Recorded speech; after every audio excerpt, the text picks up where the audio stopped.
ಕ್ರಿಸ್ಟಿಯಾನಿಟಿಗೆ ತುಂಬಾ ಅವಶ್ಯಕವಾಗಿರ್ತಕ್ಕಂಥ ಈ ಪೀರಿಯಡ್ ಏನ್ ಹೋಗ್ತಾ ಇದೆ ಈಗ ಪ್ರಪಂಚದಾದ್ಯಂತ ಆ ವಿಷಯವನ್ನ ಇವತ್ತು ಏನ್ ಮಾಡ್ತೀವಿ ನಾವು ಕಾನ್ಸಂಟ್ರೇಟ್ ಮಾಡೋಣ ಅಂತ ಇದ್ದೀನಿ.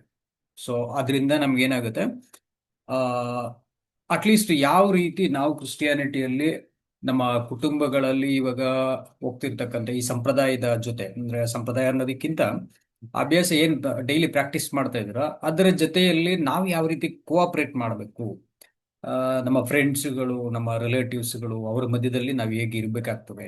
ಯಾಕಂತಂದ್ರೆ ಈ ಲೆಂಟ್ ಸೀಸನ್ ಅಂತಕ್ಕಂಥದ್ದನ್ನ ವರ್ಲ್ಡ್ ವೈಡ್ ಕ್ರಿಸ್ಟಿಯನ್ಸ್ ಏನ್ ಮಾಡ್ತಾರೆ, ಬಹಳ ಶ್ರದ್ಧೆಯಿಂದ ಸೆಲೆಬ್ರೇಟ್ ಮಾಡ್ತಾರೆ, ಎಕ್ಸೆಪ್ಟ್ ಪೆಂಟೆಕಾಸ್ಟಲ್ಸ್.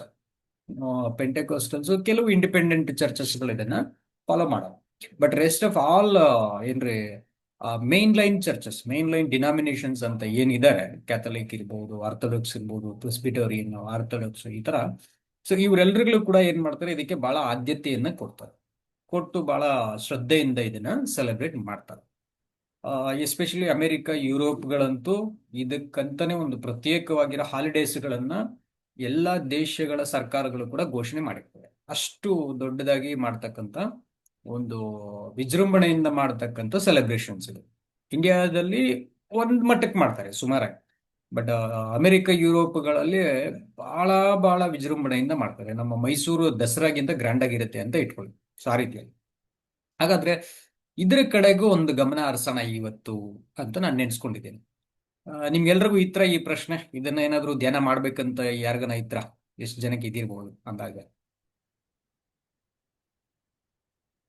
ಮೇ ಬಿ ಯಾರಿಗೂ ಇರಲ್ಲ ಅನ್ಕೊಳ್ತೀನಿ ನಾನು. ಸೊ ಎನಿವೆ, ಇದ್ರೂ ಕೂಡ ಪರವಾಗಿಲ್ಲ, ಇಲ್ಲ ಅಂದ್ರೂ ಪರವಾಗಿಲ್ಲ. ನಾನು ತಿಳಿಸೋದನ್ನ ತಿಳಿಸುವಾಗ ಏನಾಗುತ್ತೆ ನಿಮ್ಗೆ, ನೀವು ಅದನ್ನ ಪಾರ್ಟಿಸಿಪೇಟ್ ಮಾಡೋದಕ್ಕೆ ಈಸಿ ಆಗ್ತದೆ, ಅಥವಾ ಅದರ ಕುರಿತಾದಂತ ದೇವರ ಯೋಜನೆ ಏನು ಅಂತಕ್ಕಂಥದ್ದು ನಿಮಗೆ ರಿವೀಲ್ ಆಗ್ತದೆ. So it will become very easy and convenient and also authentic. ಏನ್ರಿ, ಅಧಿಕೃತತೆ ನಿಮಗೆ ಸಿಗ್ತದೆ ಇದರಲ್ಲಿ, ನಾನು ಪಾಲ್ಗಾರನಾಗೋದು ಯಾವ ರೀತಿಯಲ್ಲಿ ಆಗ್ಬೇಕು ಅಂತ. ಸೊ ಅದಕ್ಕೆ ಆಧಾರವಾಗಿ ಏನು, what is the lent? Lent ಅಂತ ಅಂದ್ಬಿಟ್ರೆ ಏನ್ ಸೂಚಿಸುತ್ತೆ ನಮ್ಗೆ? ಈ ಲೆಂಟ್ ಸೀಸನ್ ಅಂತ ಅಂದ್ಬಿಟ್ರೆ ಅದು ಲ್ಯಾಟಿನ್ ಅಲ್ಲಿ ಲೆಂಟ್ ಅಂತ ಹೇಳ್ಬಿಡುವಾಗ 40 ಅಂತ 40 ದಿನಗಳು, ಅಥವಾ 40 ಸಂಖ್ಯೆ ಅಷ್ಟೇ, 40 ದಿನಗಳಂತಾನೆ ಬರಲ್ಲ, 40 ಸಂಖ್ಯೆ 40. ಅದಕ್ಕೆ ಅದನ್ನ ಯಾವ್ದಕ್ಕೆ ಬೇಕಾದ್ರೂ ನಾವು ಬಳಸಬಹುದು, ಆ ರೀತಿ. ಸೊ ಆಗ ಈ 40 ದಿನಗಳನ್ನ ಯಾತಕ್ಕೋಸ್ಕರವಾಗಿ ಮಾಡ್ತಾರೆ ಅಂತ ನೋಡುವಾಗ ನಮ್ಗೆ ಏನ್ರಿ, ಆ ಒಂದು ಗುಡ್ ಫ್ರೈಡೆ ಬರೋದಿಕ್ಕೆ, ಅಂದ್ರೆ ಯೇಸು ಕ್ರಿಸ್ತರ ಒಂದು ಕ್ರೂಸಿಫಿಕ್ಷನ್, ಆ ಶಿಲ್ಬೆಯ ಮರಣವನ್ನ ನೆನೆಸ್ಕೊಳ್ಳೋದಕ್ಕೋಸ್ಕರವಾಗಿ ತಯಾರಿ ಮಾಡ್ಕೊಳ್ಳಕ್ಕೆ ಅಂತ ಏನ್ ಮಾಡ್ತಾರೆ, ಈ ಒಂದು 40 ಡೇಸ್ ಅಂತ ಹೇಳಿ ಸಪರೇಟ್ ಆಗಿ ಇಟ್ಕೊಳ್ತಾರೆ. ಏನಕ್ಕೆ ಅಂತಂದ್ಬಿಟ್ರೆ ರಿಪೆಂಟೆನ್ಸ್ಗೋಸ್ಕರ, ಅಂದ್ರೆ ಪಶ್ಚಾತ್ತಾಪ. ಸೊ ಈ ಪಶ್ಚಾತ್ತಾಪ ಪಡ್ತಕ್ಕಂತ 40 ದಿನಗಳು, ಅದು ಒಂದೊಂದು ದಿನಗಳನ್ನ ಒಂದೊಂದು ರೀತಿಯಾದಂತ ವಾಕ್ಯಗಳನ್ನ ಮೆಡಿಟೇಟ್ ಮಾಡ್ತಾರೆ, ಪ್ರಾರ್ಥನೆಗಳು ಮಾಡ್ತಾರೆ. ಕೆಲವರು ಮೇ ಬಿ ಎಲ್ಲೋ ಸೆಂಟ್ರಲ್ಲಿ ಒಂದ್ ದಿನ ಮಾಡ್ತಾರೆ, ಒಂದು ವಾರ ಮಾಡೋರು ಇದ್ದಾರೆ, ವಾರ ಮಾಡೋರು ತುಂಬಾ ರೇರ್ ಇದೆ. ಒಂದೊಂದ್ ದಿನ ಒಂದ್ ಹೊತ್ತನ್ನ ಮಾಡೋ ಅಂತವ್ರು ಇದ್ದಾರೆ. ಸೊ ಈ ತರ ಅವ್ರವ್ರದೇ ಆದಂತ ಕನ್ವೀನಿಯನ್ಸ್ ಹೇಗಿರುತ್ತೆ ಒಬ್ಬೊಬ್ರಿಗೂ, ಅವರವರ ಅನುಕೂಲ ಪರಿಸ್ಥಿತಿಗಳಿಗೆ ತಕ್ಕಂತೆ, ಆಮೇಲೆ ಆರೋಗ್ಯ ಕೂಡ ಇಂಪಾರ್ಟೆಂಟ್ಲಿ. ಯಾಕಂದ್ರೆ ಡಯಾಬಿಟೀಸ್ ಇವರೆಲ್ಲ ಇರ್ತಕ್ಕಂತ ಭಕ್ತರುಗಳಿಗೆ ಪಾಪ ಆಗಲ್ಲ. ಸೊ ಈ ತರ ಅವ್ರವ್ರಿಗೆ ಯಾವ್ದು ಅನುಕೂಲ ಆಗ್ತದೋ, ಯಾವ್ದು ತೊಂದರೆ ಆಗ್ತದೋ ಅದನ್ನ ನೋಡ್ಕೊಂಡು ಪ್ಲಾನ್ ಮಾಡ್ಕೊಂಡು ಮಾಡ್ತಾರೆ. ಯಾವುದೇನೇ ಆದ್ರೂ ಇದು ದೇವರಿಗೆ ಮೆಚ್ಚುಗೆಯಾಗಿದೆಯಾ, ದೇವರು ಇದನ್ನ ಆದೇಶಿಸಿದಾರ ಮಾಡುವಂತ. ಆಮೇಲೆ ಇದಕ್ಕೆ ಶಾಸ್ತ್ರ ಏನ್ ಹೇಳುತ್ತೆ, ಬೈಬಲ್ ಇದಕ್ಕೆ ಎಷ್ಟು ಸಪೋರ್ಟ್ ಮಾಡತ್ತೆ, ಯಾವ್ಯಾವ ಸ್ಕ್ರಿಪ್ಚರ್ಸ್ ಅಲ್ಲಿ ಇದನ್ನ ಕಮೆಂಡ್ ಮಾಡಿದ್ದಾರೆ ದೇವ್ರು ಮಾಡಿ ಅಂತೇಳಿ ಅಂತ ಏನನ್ನ ಅಥೆಂಟಿಕ್ ಆಗಿ ನಾವು ಕೇಳ್ಬಿಟ್ರೆ, ಇದನ್ನ ಪ್ರೂವ್ ಮಾಡ್ಕೊಳ್ಳಕ್ಕೆ ನಮ್ಮ ಹತ್ರ ಯಾವುದೇ ಸ್ಕ್ರಿಪ್ಚರ್ಸ್ ಇಲ್ಲ. ಸೊ ಯಾವುದೇ ಸ್ಕ್ರಿಪ್ಚರಲ್ ಎವಿಡೆನ್ಸಸ್ ಇಲ್ಲದೆ ಏನ್ ಮಾಡ್ಬೇಕಾಗತ್ತೆ, ನಾವು ಈ ಒಂದು 40 ಡೇಸ್ ಮಾಡ್ತಾ ಇದ್ದಾರೆ ಕ್ರಿಸ್ಟಿಯಾನಿಟಿ.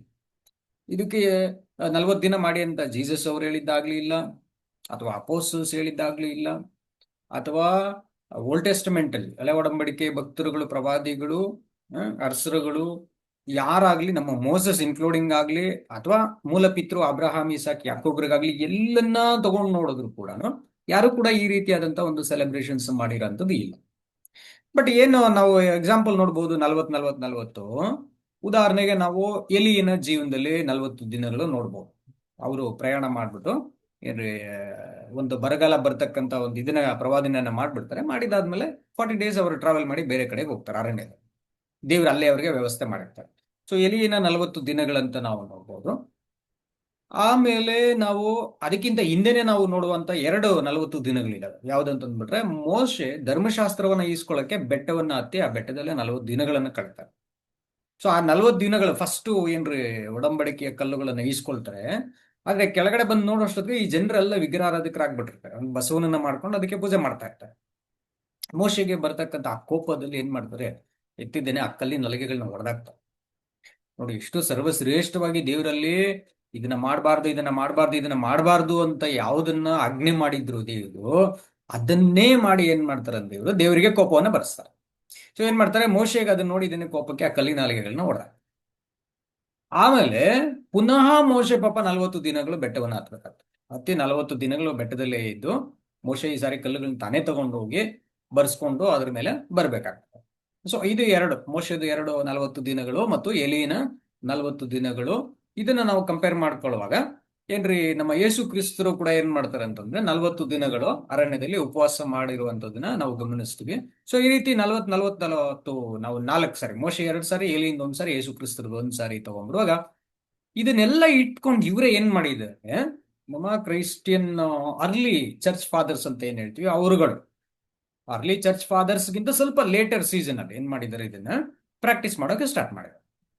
ಪಶ್ಚಾತ್ತಾಪವನ್ನ ತೋರ್ಸೋದಿಕ್ ನಾವೇನ್ ಮಾಡೋಣ, ನಾವು ಈ ರೀತಿ 40 ದಿನಗಳು ನಮ್ಮ ಪಾಪಗಳಿಗೋಸ್ಕರ, ನಮ್ಮ ಒಂದು ಅಪರಾಧಗಳಿಗೋಸ್ಕರ ನಾವು ಪಶ್ಚಾತ್ತಾಪ ಪಡೋಣ ಅಂತ ಹೇಳಿ ಇದನ್ನ ಇನ್ಸ್ಟಿಟ್ಯೂಟ್ ಮಾಡಿದ್ದಾರೆ, ಅಥವಾ ಏನ್ರಿ ಒಂದು ಫಿಕ್ಸ್ ಮಾಡಿದ್ದಾರೆ, ಸೆಲೆಬ್ರೇಟ್ ಮಾಡೋಣ ಅಂತ. ಹಾಗಾದ್ರೆ ಇದು ದೇವರಿಗೆ ಎಷ್ಟು ಮಟ್ಟಕ್ಕೆ ಏನ್ರಿ ದೇವ್ರ ಆದೇಶಿಸಿ ತರ ಆಗುತ್ತಾ, ಅಥವಾ ಹೋಗ್ಲಿ ಇದ್ರಲ್ಲಿ ನಿಜವಾಗ್ಲೂ ದೇವ್ರಿಗೆ ಮೆಚ್ಚುಗೆಯಾದದ್ದು ಏನನ್ನ ನಡೆಯುತ್ತಾ ಅಂತ ಅಂದ್ಬಿಟ್ರೆ ಏನ್ ಮಾಡ್ತಾರೆ, ಈ ಒಂದು ಲೆಂಟ್ ಸೀಸನ್ ಕಮೆಂಟ್ಸ್ ಆಗೋ ಅಂಥದ್ದು ಯಾವಾಗಿಂದ ಅಂತ ಅಂದ್ಬಿಟ್ರೆ, ಲಾಸ್ಟ್ ವೀಕ್ ನಮಗೆ ಮುಗೀತು. 17 ಮತ್ತು 18ನೇ ತಾರೀಕುಗಳಲ್ಲಿ ಏನಾಯ್ತ್ರಿ, ಫೆಬ್ರವರಿಯಲ್ಲಿ ಇದು ಸ್ಟಾರ್ಟ್ ಆಯ್ತು.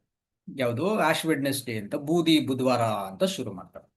ಸೊ ಆ ಬೂದಿ ಬುಧವಾರದಿಂದ ಏನಕ್ಕೆ ಶುರು ಮಾಡ್ಕೊಳ್ತಾರೆ ಅಂತ ನೋಡ್ಬಿಟ್ರೆ, ನಮಗೆ ಯೆರೆಮೀಯ ಯೋವೇಲನ ಪ್ರವಾದನೆಯಲ್ಲಿ ನೀವು ಉಪವಾಸದಿಂದ ದುಃಖದಿಂದ ಏನ್ ಮಾಡ್ರಿ, ಬೂದಿಯಲ್ಲಿ ಕೂತ್ಕೊಂಡು ನಿಮ್ಮ ಬಟ್ಟೆಗಳನ್ನೆಲ್ಲ, ಹೃದಯಗಳನ್ನ ಹರ್ಕೊಂಡು ನಿಮ್ಮ ಪಾಪಗಳಿಗೋಸ್ಕರವಾಗಿ ನೀವು ಮೊರೆ ಇಡ್ರಿ ಅಂತೇಳಿ ಯೋವೇಲನ ಕಾಲದಲ್ಲಿ ಇಸ್ರಾಯೇಲ್ಗೆ ಆಜ್ಞಾಪನೆ ಮಾಡಿದೆ. ಸೊ ಅದನ್ನ ಕನೆಕ್ಟ್ ಮಾಡ್ಕೊಳ್ತಾರೆ ಬೂದಿ ಬುಧವಾರ ಅಂತ ಹೇಳೋದಕ್ಕೆ. ಆಮೇಲೆ ಏನ್ರಿ, ನಮ್ಮ ಯೋನನು ಹೋಗಿ ನಿನಿವೆ ಪಟ್ಟಣದವರಿಗೆ ದೇವರು ನಿಮ್ಮ ಮೇಲೆ ಕೋಪ ಮಾಡ್ಕೊಂಡಿದ್ದಾರೆ, ನಿಮ್ಮನ್ನ ನಾಶ ಮಾಡಕ್ ಹೋಗ್ತಾರೆ, ನೀವು ಪಶ್ಚಾತ್ತಾಪ ಪಟ್ಟಿಲ್ಲ ಅಂದ್ರೆ ಅಂತ ಸಾರುವಾಗ ಅವ್ರೇನ್ ಮಾಡ್ತಾರೆ, ಬೂದಿಯಲ್ಲಿ ಕೂತ್ಕೊಂಡು ಪಶ್ಚಾತ್ತಾಪ ಪಡೋದನ್ನ ಗಮನಿಸುವಾಗ, ಓಹೋ, ಬೂದಿಯಲ್ಲಿ ಕೂತ್ಕೊಂಡು ಪಶ್ಚಾತ್ತಾಪ ಪಟ್ಬಿಟ್ರೆ ದೇವ್ರವರನ್ನ ಕ್ಷಮಿಸ್ಬಿಡ್ತಾರೆ. ಆಮೇಲೆ ಲಾಸ್ಟ್ಗೆ ಯೋನನೇ ಡಿಮ್ಯಾಂಡ್ ಮಾಡೋದನ್ನ ಅವ್ರ ಸಾಯಿಸಬೇಕು ನೀವು ಅಂತೇಳಿ, ಅದ್ನೂ ದೇವ್ರು ಇಲ್ಲಪ್ಪ ನಾನು ಸಾಯ್ಸಕ್ ಆಗಲ್ಲ ಕಣೋ, ಅವ್ರಿಗೆ ಎಡಗೈಗೂ ಬಲಗೈಗೂ ಡಿಫ್ರೆನ್ಸ್ ಗೊತ್ತಿಲ್ಲ, ಅವ್ರ ಅಮಾಯಕರು ಅಂತ ಹೇಳಿ ದೇವ್ರು ಅವ್ರನ್ನ ಬಿಟ್ಬಿಡ್ತಾರೆ. ಸೊ ಹಾಗಾದ್ರೆ ನಾವೇನ್ ಮಾಡೋಣ, ಆ ರೀತಿ ಬೂದಿಯಲ್ಲಿ ಕೂತ್ಕೊಳ್ಳೋದನ್ನ, ಉದಾಹರಣೆಗೆ ನಮ್ಮ ಯೋಬನು ಕೂಡ ಏನ್ ಮಾಡ್ತಾನೆ, ಬೂದಿಯಲ್ಲೇ ಕೂತ್ಕೊಂಡು ಏನ್ರಿ ತನ್ನ ಮೈ ಮೇಲೆ ಹಾಕೊಂಡು ಒಂದು ಇದರಿಂದ ಕೆರ್ಕೊಳ್ಳೋ ಅಂತದನ್ನ ನೋಡ್ತೀವಿ. ಈ ರೀತಿ ಹಲವಾರು ಕಡೆಗಳಲ್ಲಿ ನಾವು ನೋಡ್ತೀವಿ ಬೂದಿಯನ್ನ ಪಶ್ಚಾತ್ತಾಪವಾಗಿ, ಮತ್ತೆ ದುಃಖ ಸೂಚನೆಯಾಗಿ, ಶೋಕ ಸೂಚನೆಯಾಗಿ, ಮತ್ತೆ ತನ್ನ ಕುಟುಂಬದಲ್ಲಿ ಯಾರಾದ್ರೂ ಸತ್ತೋದ್ರೆ, ತನಗೇನಾದ್ರೂ ಲಾಸ್, ತುಂಬಾ ದೊಡ್ಡ ನಷ್ಟ ಸಂಭವಿಸಿದ್ರೆ ಆ ಒಂದು ನಷ್ಟದ ಸೂಚನೆಯಾಗಿ, ತನಗುಂಟಾಗತಕ್ಕಂತ ಒಂದು ಆ ವಿದ್ರಾವಕ ಸ್ಥಿತಿ, ಅದನ್ನ ಸೂಚಿಸುವ ಸಲುವಾಗಿ ಏನ್ ಮಾಡ್ತಾರೆ, ಈ ಒಂದು ಬೂದಿಯನ್ನ ಹಾಕೊಳ್ಳೋ ಅಂತದನ್ನ ನಾವು ಗಮನಿಸ್ತೀವಿ ಅಲ್ಲಲ್ಲ ಸ್ಕ್ರಿಪ್ಚರ್ಸ್. ಬಟ್ ಯಾವುದು ಕೂಡ ದೇವ್ರಿಗೆ ಕಮಾಂಡ್ ಮಾಡಿ ಇದೇ ತರ ಮಾಡ್ಬೇಕಂತ ಇಲ್ಲ, ಎಲ್ಲೂ ಕಮಾಂಡ್ ಮಾಡಲಿಲ್ಲ ದೇವರು. ಏನ್ ಮಾಡಿದ್ದಾರೆ, ಈಗ ಬೂದಿಯನ್ನ ಯಾವ ರೀತಿ ಮಾಡ್ಕೊಂಡ್ಬಿಟ್ಟಿದ್ದಾರೆ ಅಂದ್ರೆ, ಇದೆಲ್ಲ ಮುಗಿದು ಈ ಒಂದು ಪ್ಯಾಷನ್ ವೀಕ್ ಎಲ್ಲ ಮುಗಿದು ಆ ಒಂದು ಪಾಮ್ ಸಂಡೇ ಅಂತ ಏನ್ ಬರ್ತದೆ ನೋಡ್ರಿ, ಪ್ಯಾಷನ್ ವೀಕ್ ಸ್ಟಾರ್ಟ್ ಆಗುವಾಗ ಪಾಮ್ ಸಂಡೇ ಅಂತ ಏನ್ ಸ್ಟಾರ್ಟ್ ಮಾಡ್ತೀವಿ, ಆ ಪಾಮ್ ಸಂಡೇಯಿಂದ ಗರಿಗಳ ಭಾನುವಾರ, ಖರ್ಜೂರ ಗರಿಗಳ ಭಾನುವಾರ. ಸೊ ಆ ಗರಿಗಳನ್ನ ಏನ್ ಮಾಡ್ತಾರೆ, ತಗೊಂಡೋಗಿ ಚರ್ಚ್ಗಳಲ್ಲಿ ಅಲ್ಲಿ ಇಟ್ಟು, ಮುಂದಿನ ವರ್ಷ ಈ ಒಂದು ಬೂದಿ ಬುಧವಾರ ಶುರುವಾಗ ಆ ಗರಿಗಳನ್ನ ಸುಟ್ಟು ಆ ಬೂದಿಯನ್ನ ತಗೊಂಡು ಬಂದು ಏನ್ ಮಾಡ್ತಾರೆ ಅಂತಂದ್ರೆ, ಒಂದ್ ರೀತಿ ಶಿಲ್ಬೆ ಆಕಾರದಲ್ಲಿ ಬೂದಿಯನ್ನ ಹಾಕುವಂಥದ್ದನ್ನ ನೋಡ್ತೀವಿ, ಇಟ್ಕೊಳ್ಳೋಂಥದ್ದು ನೋಡ್ತೀವಿ. ಸಮ್ಟೈಮ್ಸ್ ಫಾದರ್ಸ್ ಇಡ್ತಾರೆ, ಸಮ್ಟೈಮ್ಸ್ ಏನ್ರಿ ಪ್ರೊಟೆಸ್ಟೆಂಟ್ ಚರ್ಚ್ಗಳು ಪಾಸ್ಟರ್ಸ್ಗಳು ಕೂಡ ಇರ್ತಾರೆ. ಸೊ ನೋಡಿ, ಅವಾಗ ಈ ಪಾಮ್ ಸಂಡೆಯಲ್ಲಿ ಸುಟ್ಟಿರ್ತಕ್ಕಂಥ ಗರಿಗಳು ಸಂತೋಷ ಸೂಚಿತವಾಗಿ ತಗೊಂಡು ಬಂದಂಥದ್ದು. ಯೇಸು ಕ್ರಿಸ್ತರು ಯೆರೂಸಲೇಮಿಗೆ ಪ್ರಯಾಣ ಮಾಡ್ತಿರ್ಬೇಕಾದ್ರೆ ಏನ್ರಿ ಆ ಒಂದು ಜನಗಳು ಯೇಸು ಕ್ರಿಸ್ತರ ಜೊತೆಯಲ್ಲಿ ದಾವಿದನ ಕುಮಾರನಿಗೆ ಜಯ ಹೊಸನ್ನ ಅಂತ ಆಡ್ತಾ ಇರ್ಬೇಕಾದ್ರೆ ಪರಿಸೆಯರು ಸದ್ದುಕಾಯರು ಗದರಿಸ್ತಾರೆ. ಜೀಸಸ್ ನಿಮ್ ಡಿಸೈಪಲ್ಸ್ ಏನ್ರಿ ಇಂಡಿಸೆಂಟ್ ಆಗಿ ನಡ್ಕೊಂತಾರೆ, ಬಹಳ ಡಿಸಿಪ್ಲಿನ್ ಹೇಳ್ಕೊಟ್ಟಿಲ್ಲ ನೀವು ಇವರಿಗೆ, ಈ ತರ ಕಿರ್ಸ್ತಾ ಇದಾರೆ ಇವರು ನಾಯ್ಸ್ ಮಾಡ್ಕೊಂಡು ಅಂದ್ಬಿಡುವಾಗ ಯೇಸು ಕ್ರಿಸ್ತರು ಹೇಳ್ತಾರೆ, ಅವ್ರು ಕಿರ್ಚೋದನ್ನ ನೀವು ನಿಲ್ಲಿಸ್ಬಿಟ್ರೆ ಇಲ್ಲಿರ್ತಕ್ಕಂಥ ಕಲ್ಲುಗಳೇ ಕಿರ್ಚು ಬಿಡ್ತದೆ ಅಂತ ಹೇಳಿ. ಸೊ ಆಗ ಸಂತೋಷ ಸೂಚನೆಯಾಗಿ ಡಿಸೈಪಲ್ಸ್ ಆ ಖರ್ಜೂರದ ಗರಿಗಳನ್ನ ಇಟ್ಕೊಂಡು ಬಂದಿದ್ದು ನೋಡಿ. ಅದನ್ನ ನಮ್ಮ ಕ್ರಿಸ್ಟಿಯಾನಿಟಿ ಏನ್ ಮಾಡಿದೆ, ಸಂತೋಷ ಸೂಚಕವಾದಂತ ಗರಿಗಳನ್ನ ಸುಟ್ಟು ಅದರ ಬೂದಿಯನ್ನ ದುಃಖ ಸೂಚಿತವಾಗಿ ಮಾರ್ಪಡಿಸಿ ಮುಂದಿನ ವರ್ಷಕ್ಕೆ ಅದನ್ನೇ ಇಟ್ಕೊಳ್ತಾರೆ. ನೆಕ್ಸ್ಟ್ ಇಯರ್ಗೆ ದುಃಖ ಸೂಚನೆಗೆ ಇಟ್ಕೊಳ್ತಾರೆ. ಇದೆಲ್ಲೂ ಸ್ಕ್ರಿಪ್ಚರ್ ಇಲ್ಲ, ಟೋಟಲ್ ಉಲ್ಟಾ ಆಯ್ತಿತ್ತು. ಸಂತೋಷ ಸೂಚನೆಗೆ ಗ್ರೀನ್ ಲೀವ್ಸ್ ತಗೊಂಡ್ ಬಂದ್ರಯ್ಯ ಅಂತ ಹೇಳ್ಬಿಟ್ರೆ ಇವ್ರು ಏನ್ ಮಾಡಿದ್ದಾರೆ, ದುಃಖ ಸೂಚನೆಗೆ ಅದನ್ನ ಸುಟ್ಬಿಟ್ಟು ಅದ್ರ ಬೂದಿನ ಇಟ್ಕೊಳ್ತಾ ಇದ್ದಾರೆ. ಅವಾಗ ನೋಡಿ, ಇದು ಎಲ್ಲ ಒಂದೊಂದು ವಿಷಯಗಳು ಕೂಡ ಇವ್ರು ಅಸ್ಯೂಮ್ ಮಾಡ್ಕೊಂಡು ಅಲ್ಲಿರೋದನ್ನ ತಗೊಂಡು ಇಲ್ಲ ಹಾಕೋಣ, ಇಲ್ಲಿರೋದನ್ನ ತಗೊಂಡು ಅಲ್ಲಿ ಹಾಕೋಣ, ಅಲ್ಲಿರೋದನ್ನ ತಗೊಂಡು ಇಲ್ಲ ಹಾಕೋಣ, ಎಲ್ಲ ಇವರುಗಳೇ ಪ್ಲಾನ್ ಮಾಡ್ತಾರೆ. ಎಲ್ಲೂ ಕೂಡ ಸ್ಕ್ರಿಪ್ಚರ್ಸ್ ಒಂದಕ್ಕೂ ಸಪೋರ್ಟ್ ಮಾಡ. ಇದು ಇನ್ನ ಹಿಂದಕ್ಕೆ ಹೋಗ್ಬಿಟ್ರೆ ನೀವು ಆಶ್ ವೆಡ್ನೆಸ್ಡೇಗಿಂತ ಹಿಂದೆನೆ ಶುರುವಾಗಿರತ್ತೆ. ಫೆಬ್ರವರಿ 17th 18th ಡೇಟ್ ಇಂದ ಅಲ್ಲದೆ ಜನವರಿ 6th ಅಲ್ಲಿ ಎಪಿಫಾನಿ ಅಂತ ಹೇಳ್ಬಿಟ್ಟು ಒಂದನ್ನು ಶುರು ಮಾಡ್ಕೊಂಡಿರ್ತಾರೆ ನಮ್ಮ ಕ್ಯಾಥಲಿಕ್ ಅಲ್ಲಿ, ಎಪಿಫಾನಿ ಅಂತ ಹೇಳಿ. ಸೊ ಅಲ್ಲಿಂದ ರೆವಲ್ಯೂಷನ್ ಸ್ಟಾರ್ಟ್ ಆಗ್ಬೇಕು ಅಂತ ಹೇಳ್ಬಿಟ್ಟು ಜನವರಿ 6th ಇಂದಾನೆ ಶುರು ಮಾಡ್ಕೊಂಡಿರ್ತಾರೆ. ಇಮ್ಯಾಜಿನ್ ಮಾಡ್ರಿ, ಜನವರಿ 6th ಗಿಂತ ಸ್ವಲ್ಪ ಹಿಂದೆ ಏನ್ ಮುಗ್ದಿರುತ್ತೆ ಅಂತ ಅಂದ್ಬಿಟ್ರೆ ಡಿಸೆಂಬರ್ ಅಲ್ಲಿ ಕ್ರಿಸ್ಮಸ್ ವೀಕ್ ಮುಗ್ದಿರುತ್ತೆ. ಆ ಕ್ರಿಸ್ಮಸ್ಗೂ ಕೂಡ ಕೆಲವು ಕಂಟ್ರಿಗಳಲ್ಲಿ ಒಂದು ಲೆಂಟ್ ಸೀಸನ್ ಅಂತ ಇದೆ ರೀ, 4 ವಾರಗಳು, ಅದಕ್ಕೊಂದು ಲೆಂಟ್ ಸೀಸನ್ ಅಂತ ಇದೆ. ಸೊ ಅದು ಎಲ್ಲಿ ಬಿಗಿನ್ ಆಗಿರುತ್ತೆ ಅಂತಂದ್ರೆ ನವೆಂಬರ್ ತಿಂಗಳಲ್ಲಿ 11ರಿಂದ 15 ಒಳಗಡೆ ಶುರುವಾಗಿರುತ್ತೆ. ಹಾಗೆ ಇಮ್ಯಾಜಿನ್ ಮಾಡಿ, ನವೆಂಬರ್ ಇಂದ ಲೆಂಟ್ ಸೀಸನ್ ಒಂದು ಕ್ರಿಸ್ಮಸ್ ಶುರುವಾಗಿ ಕ್ರಿಸ್ಮಸ್ ಒಂದು ವೀಕ್ ಅಂತ ಹೋಗಿ ಅಲ್ಲೊಂದು ಈಸ್ಟರ್ ಕಂಪ್ಲೀಟ್ ಆಗಿ ನ್ಯೂ ಇಯರ್ ಕಮೆನ್ಸ್ ಆಗಿ ಜಸ್ಟ್ 6 days ಅಲ್ಲಿ ಒಂದು ಎಪಿಫಾನಿ ಅಂತ ಸ್ಟಾರ್ಟ್ ಆಗಿ ಆಮೇಲೆ ಫೆಬ್ರವರಿಯಲ್ಲಿ ಆಶ್ ವೆಡ್ನೆಸ್ಡೇ ಅಂತ ಶುರುವಾಗಿ ಕೊನೆಗೆ 40 days ಕಂಪ್ಲೀಟ್ ಆಗಿ ಈ ಪ್ಯಾಷನ್ ವೀಕ್ ಎಲ್ಲ ಮುಗಿದು ಇದಕ್ಕೊಂದು ಈಸ್ಟರ್ ಅಂತ ಕಂಪ್ಲೀಟ್ ಆಗ್ಬಿಡತ್ತೆ. ಕಂಪ್ಲೀಟ್ ಆಗಿ ಗುಡ್ ಫ್ರೈಡೆ ಆದ್ಮೇಲೆ 3ನೇ ದಿನದಲ್ಲಿ ಈಸ್ಟರ್ ಅಂತ ಕಂಪ್ಲೀಟ್ ಆಗಿ ಈಸ್ಟರ್ ಸಂಡೇ. ಅಲ್ಲಿಂದ ಏನ್ ಮಾಡ್ತಾರೆ ಅಂದ್ರೆ 50 days ಕೌಂಟ್ ಮಾಡಿ ಪೆಂಟೆಕಾಸ್ಟ್ ಡೇ ಅಂತ ಒಂದು ಸೆಲೆಬ್ರೇಷನ್ ಮಾಡ್ತಾರೆ. ಮೇ ತಿಂಗಳಲ್ಲಿ ಎಂಡ್ ಆಗುತ್ತೆ, ಮೇ 20 ಇಂದ 24 ಅಲ್ಲಿ ಅಲ್ಲಿ ಇನ್ ಬಿಟ್ವೀನ್ ಅಲ್ಲಿ ಎಂಡ್ ಆಗುತ್ತೆ. ಸೊ ಹಾಗಾದ್ರೆ ನೋಡಿ, ಯಾವಾಗ ಶುರುವಾಗಿದ್ದು, ನವೆಂಬರ್ ಅಲ್ಲಿ ಶುರುವಾಗಿದ್ದು, ನವೆಂಬರ್ ಡಿಸೆಂಬರ್ ಏನ್ರಿ ಜನವರಿ ಫೆಬ್ರವರಿ ಮಾರ್ಚ್ ಏಪ್ರಿಲ್ ನಲ್ಲಿ ಆಮೇಲೆ ಮೇ ನಲ್ಲಿ ಮುಗಿದು ಬಿಡುತ್ತೆ. 7 months ಆಲ್ಮೋಸ್ಟ್ ಇದೇ ಇರ್ತದೆ, ಏನೋ ಒಂದೊಂದೊಂದೊಂದು ನಡೀತಾ ಇರ್ತದೆ ಸೆಲೆಬ್ರೇಷನ್ಸ್ 7 months. ಅಲ್ಲಿಂದ ಏನ್ ಮಾಡ್ತಾರೆ, ಒಂದು ಅಗೈನ್ ನವೆಂಬರ್ ತನಕ ಸ್ವಲ್ಪ ಬ್ರೇಕ್.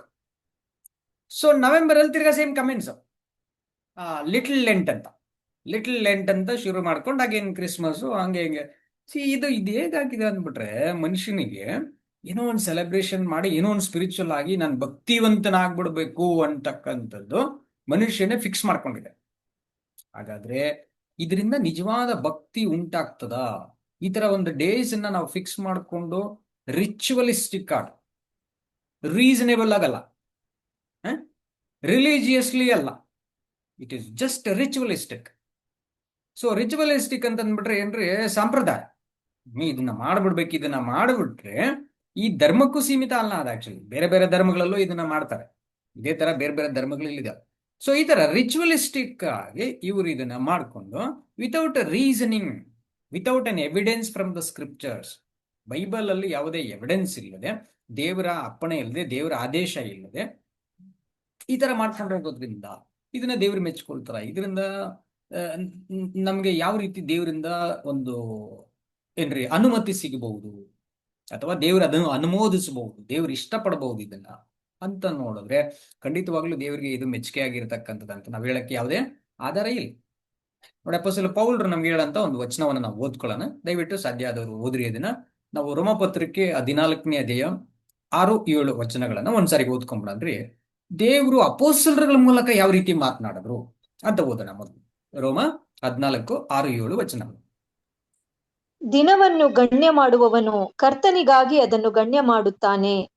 ತಿನ್ನುವವನು ಕರ್ತನಿಗಾಗಿ ತಿನ್ನುತ್ತಾನೆ, ಅವನು ದೇವಸ್ತೋತ್ರ ಮಾಡುತ್ತಾನಲ್ಲ. ತಿನ್ನದವನು ಸಹ ಕರ್ತನಿಗಾಗಿಯೇ ತಿನ್ನದೆ ದೇವಸ್ತೋತ್ರ ಮಾಡುತ್ತಾನೆ. ನಮ್ಮಲ್ಲಿ ಒಬ್ಬನಾದರೂ ತನಗಾಗಿ ಬದುಕುವುದೂ ಇಲ್ಲ, ತನಗಾಗಿ ಸಾಯುವುದೂ ಇಲ್ಲ. ಸೊ ಇಲ್ಲಿ ನಾವು ನೋಡ್ತೀವಿ ದಿನ ಅನ್ನತಕ್ಕಂಥದ್ದನ್ನ. ಇನ್ನು 5ನೇ ವಚನ ಕೂಡ ಓದ್ಬಿಡಿ ಸಿಸ್ಟರ್, ಹಾಗೇನೆ 5th ವರ್ಸ್ ಕೂಡ. ಒಬ್ಬನು ಒಂದು ದಿನಕ್ಕಿಂತ ಮತ್ತೊಂದು ದಿನವನ್ನು ವಿಶೇಷವೆಂದೆಣಿಸುತ್ತಾನೆ, ಮತ್ತೊಬ್ಬನು ಎಲ್ಲಾ ದಿವಸಗಳನ್ನೂ ವಿಶೇಷವೆಂದೆಣಿಸುತ್ತಾನೆ. ಪ್ರತಿಯೊಬ್ಬನು ತನ್ನ ತನ್ನ ಮನಸ್ಸಿನಲ್ಲಿ ನಿಶ್ಚಯಿಸಿಕೊಂಡಿರಬೇಕು. ನೋಡ್ರಿ, ಇಲ್ಲಿ ದಿನಗಳನ್ನ ಗಣ್ಯ ಮಾಡ್ತಕ್ಕಂಥವನು ಒಬ್ಬನು ಕರ್ತನಿಗೋಸ್ಕರ ನಾನು ಈ ದಿನ ಮಾಡ್ತೀನಿ ಅಂತ ಅವ್ನು ಯಾವುದೋ ಒಂದು ದಿನ ಕನ್ವೀನಿಯಂಟ್ ಡೇನ ಫಿಕ್ಸ್ ಮಾಡ್ಕೊಳ್ತಾನೆ. ಇನ್ನೊಬ್ನು ಇನ್ನೊಂದು ದಿನ ನನಗೆ ಈ ದಿನ ಕನ್ವೀನಿಯಂಟ್ ಆಗಿದೆ ಅಂತ ಆ ದಿನವನ್ನು ಫಿಕ್ಸ್ ಮಾಡ್ತಾನೆ. ಒಬ್ಬನು ಸಂಡೇ ಮಾಡ್ತಾನೆ, ಒಬ್ಬನು ಸ್ಯಾಟರ್ಡೇ ಮಾಡ್ತಾನೆ. ಈ 7th ಡೇ ಅವರು ಸ್ಯಾಟರ್ಡೇನೇ ಮಾಡಬೇಕು, ಸಂಡೇ ಮಾಡ್ಬಿಟ್ರೆ ಅದು ಆಂಟಿ ಕ್ರೈಸ್ಟು 666 ಸೀಲ್ ಅದೇ ಅಂದ್ಬಿಡ್ತಾರೆ. ಕ್ರಿಸ್ತ ವಿರೋಧಿಯ 666 ಗುರುತು ಬಂದ್ಬಿಟ್ಟಿದೇನೆ ಅಂತೇಳಿ 7th ಡೇ ಅವರು ಏನ್ ಮಾಡ್ತಾರೆ, ಬೇರೆ ಪೆಂಟೆಕಾಸ್ಟ್ಗಳನ್ನ ಮತ್ತು ಕ್ಯಾಥಲಿಕ್ ಇವರುಗಳನ್ನೆಲ್ಲ ಬ್ಲೇಮ್ ಮಾಡ್ತಾರೆ, ಪಾಯಿಂಟ್ ಔಟ್ ಮಾಡ್ತಾರೆ. ಸೊ ಹಂಗ್ ನೋಡುವಾಗ according to the 7th day Adventist, worshipping on Sunday or assembling on Sunday is actually against to the Christ, anti Christian practice. So ಅವ್ರಗಳೇ, ಬಟ್ ಅವರು ಸ್ಟ್ರೆಸ್ ಮಾಡ್ತಕ್ಕಂಥ ವಿಷಯವನ್ನ ನಾವು ಮೇನ್ ಲೈನ್ ಚರ್ಚಸ್ಗಳಿಗೆ ಹೇಳಿದ್ರೆ ಇವ್ರು ಎಲ್ಲಿ ಹೇಳ್ಬಿಡ್ತಾರೆ ಅಂದ್ರೆ ಅವ್ರ ಕಲ್ಟ್, ಅವರ ಕಲ್ಟು ಅಡ್ವೆಂಟಿಸಮ್ ಅನ್ನಂತ ಮೂವ್ಮೆಂಟ್ ವಿಲಿಯಂ ಮಿಲ್ಲರ್ ಇಂದ ಸ್ಟಾರ್ಟ್ ಆಗಿರ್ತಕ್ಕಂಥದ್ದು ಒಂದು ಕಲ್ಟು ಅಂತೇಳಿ ಅವರನ್ನ ಕ್ರೈಸ್ಟ್ಗೆ ಅಗೇನ್ಸ್ಟ್ ಅಂತ ಇವ್ರು ಹೇಳ್ತಾರೆ.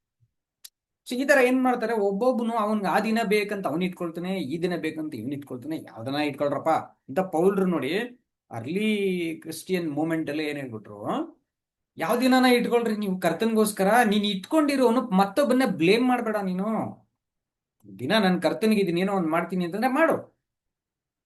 ನೀನ್ ಹೋಗಿ ಅದ್ರಲ್ಲಿ ಹೋಗಿ ಏನ್ ಮಾಡ್ತೀಯೋ ಅದನ್ನ ನೀನು ಕರ್ತನನ್ನ ಮೆಚ್ಚಿಸೋದಕ್ಕಂತ ಮಾಡು ನಿನ್ ಹೃದಯದಲ್ಲಿ. ಅದೇ ಬಿಟ್ಬಿಟ್ರೆ ನೀನೇನ್ ಮಾಡ್ಬೇಡ ಅಂದ್ರೆ ಇವನ್ ಇದು ಈ ದಿನ ಮಾಡ್ತಾ ಇದ್ದಾನೆ ಅದು ಸರಿ ಇಲ್ಲ, ಅದು ಆಂಟಿ ಕ್ರೈಸ್ಟ್, ಅದು ತಪ್ಪು ಅದು ಅಂತೇಳಿ ಬ್ಲೇಮ್ ಮಾಡ್ಬೇಡ.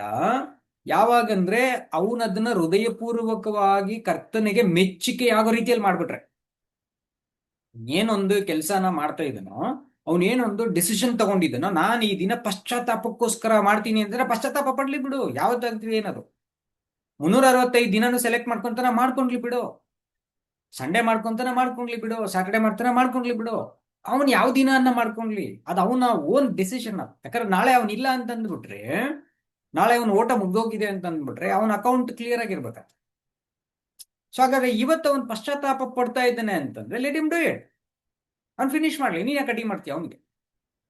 ಅಥವಾ ಅವನು ಕೂಡ ನೀನ್ ಬೇರೆ ಇನ್ನೊಂದು ದಿನವನ್ನ ನೀನ್ ಚೂಸ್ ಮಾಡಿದೀಯ ಅಂದ್ರೆ ನಿನ್ನ ಬಗ್ಗೆ ಅವನು ಕೂಡ ಏನು ಬ್ಲೇಮ್ ಮಾಡೋದ್ ಬೇಡ. ನಿನಗ್ ಕನ್ವೀನಿಯಂಟ್ ಆಗಿರೋ ದಿನ ನೀನ್ ಮಾಡು, ಅವನಿಗೆ ಕನ್ವೀನಿಯಂಟ್ ಆಗಿರೋ ದಿನ ಅವನು ಮಾಡ್ಲಿ. ಇದು ಈ ಸುವಾರ್ಥ ಯುಗದ ಭಕ್ತಿ ಒಂದು ಪ್ಲೇಸ್ಗೋ, ಒಂದು ದಿನಕ್ಕೋ, ಒಂದು ತಿಂಗಳಿಗೋ ಫಿಕ್ಸ್ಡ್ ಆಗಿರೋ ಭಕ್ತಿ ಅಲ್ಲ ಇದು ಅಂತ ಹೇಳ್ಬಿಡ್ತಾರೆ. ಹಳೆ ಒಡಂಬಡಿಕೆ ಕಾಲದಲ್ಲಿ ನೋಡೋದಾದ್ರೆ ಆರಾಧನೆ ಎಲ್ಲಿ ಮಾಡ್ಬೇಕು ಅಂತ ಹೇಳ್ತಿದ್ರೆ, ಧರ್ಮೋಪದೇಶ ಕಂಡ 12 5ರಿಂದ 7 ವಚನಗಳಲ್ಲಿ ನೋಡುವಾಗ ಪರ್ಟಿಕ್ಯುಲರ್ಲಿ 7ನೇ ವಚನದಲ್ಲಿ ಹೇಳ್ಬಿಡ್ತಾರೆ, ನೀವು ಎಲ್ಲೇ ಇದ್ರೂ ಕೂಡ ನಾನ್ ಆದುಕೊಳ್ಳೋದಕ್ಕೆ ಒಂದು ಸ್ಥಳನ ಸೆಟ್ ಮಾಡ್ತೀನಿ, ಆ ಪರ್ಟಿಕ್ಯುಲರ್ ಜಾಗದಲ್ಲಿ ಬಂದು ಪ್ರಾರ್ಥನೆ ಮಾಡ್ಬೇಕು, ಬೇರೆ ಎಲ್ಲಿ ಪ್ರಾರ್ಥನೆ ಮಾಡಿದ್ರು ನಾನು ಕೇಳಲ್ಲ ಅಂತ ಹೇಳಿರ್ತಾರೆ.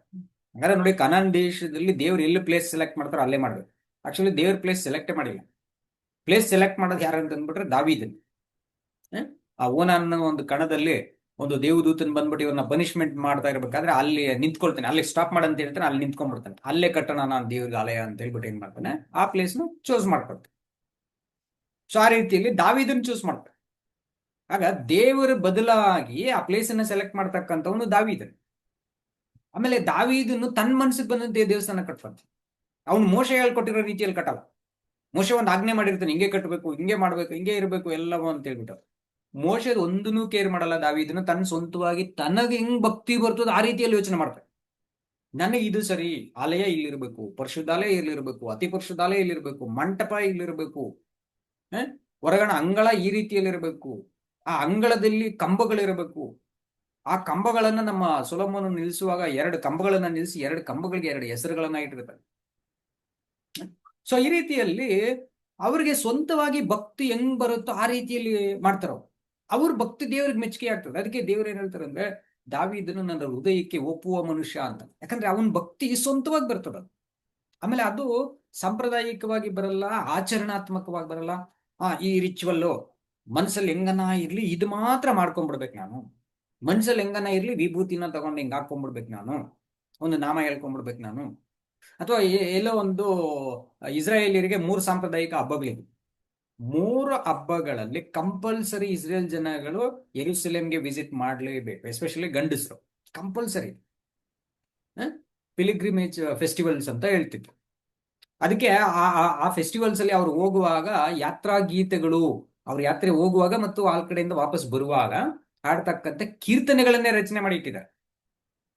ಸೊ ಈ ರೀತಿಯಲ್ಲಿ ಆ ಯಾತ್ರೆಗೆ ಹೋಗಿ ಒಂದ್ ವಾರ ಅಲ್ಲಿ ಹಬ್ಬ ಸೆಲೆಬ್ರೇಟ್ ಮಾಡ್ಕೊಂಡು ವಾಪಸ್ ಬಂದ್ಬಿಡ್ಬೇಕು. ಈಗ ನಾವೆಲ್ಲ ಜಾತ್ರೆಗಳು ಷಷ್ಠಿಗಳೆಲ್ಲ ಮಾಡ್ತೀವಿ ನಮ್ಮ ದೇಶದಲ್ಲೂ ಕೂಡ, ಇದೇ ರೀತಿಯಲ್ಲಿ ಅವರು ಮಾಡ್ತಿದ್ರು. ದೇವ್ರು ಕಮೆಂಟ್ ಮಾಡಿದ್ರು ಮಾಡಿ ಅಂತ. ಸೊ ಈ ರೀತಿಯಲ್ಲಿ ಕಂಪಲ್ಸರಿ ಎಲ್ಲ ಇಸ್ರೇಲ್ ಗಂಡಸರುಗಳು ಹೋಗ್ಲೇಬೇಕು. ಅಯ್ಯೋ ತಡಿಯಪ್ಪ ಹೋಗಿಲ್ಲ ಅಂತಂದ್ರೆ ದೇವ್ರ ಆಮೇಲೆ ಮಳೆ ಸುರ್ಸಲ್ಲ, ದೇವ್ರ ಆಮೇಲೆ ಬೆಳೆ ಬರೋ ತರ ಮಾಡಲ್ಲ, ದೇವ್ರ ಆಮೇಲೆ ನನ್ನ ಇನ್ಕಮ್ ಬರೋ ತರ ಮಾಡಲ್ಲ, ಆಮೇಲೆ ಏನನ್ನ ಇನ್ಫೆಕ್ಷನ್ಸ್ ತಂದ್ಬಿಡ್ತಾರೆ, ಕಾಯಿಲೆ ತಂದ್ಬಿಡ್ತಾರೆ, ಯಾಕೆ ಬಂದತ್ತ ಹೋಗಿ ಬಂದ್ಬಿಡೋಣ ಅಂತ ಹೋದ್ರೆ ಅದು ಜಸ್ಟ್ ಸೆಲೆಬ್ರೇಟಿವ್ ಪರ್ಸ್ಪೆಕ್ಟಿವ್. ಅದು ಕಂಪಲ್ಸರಿ ಮಾಡಿರ್ತಕ್ಕಂಥದ್ದನ್ನ ಆ ಕಂಪಲ್ಸಿವ್ ಇದಲ್ಲಿ ಅವನೇನಾಗ್ಬಿಡ್ತಾನಂದ್ರೆ ಭಯಕ್ಕೆ, ಫೋರ್ಸ್ಗೆ, ಆಚರಣಾತ್ಮಕವಾಗಿ ಹೋಗ್ತಾನೆ.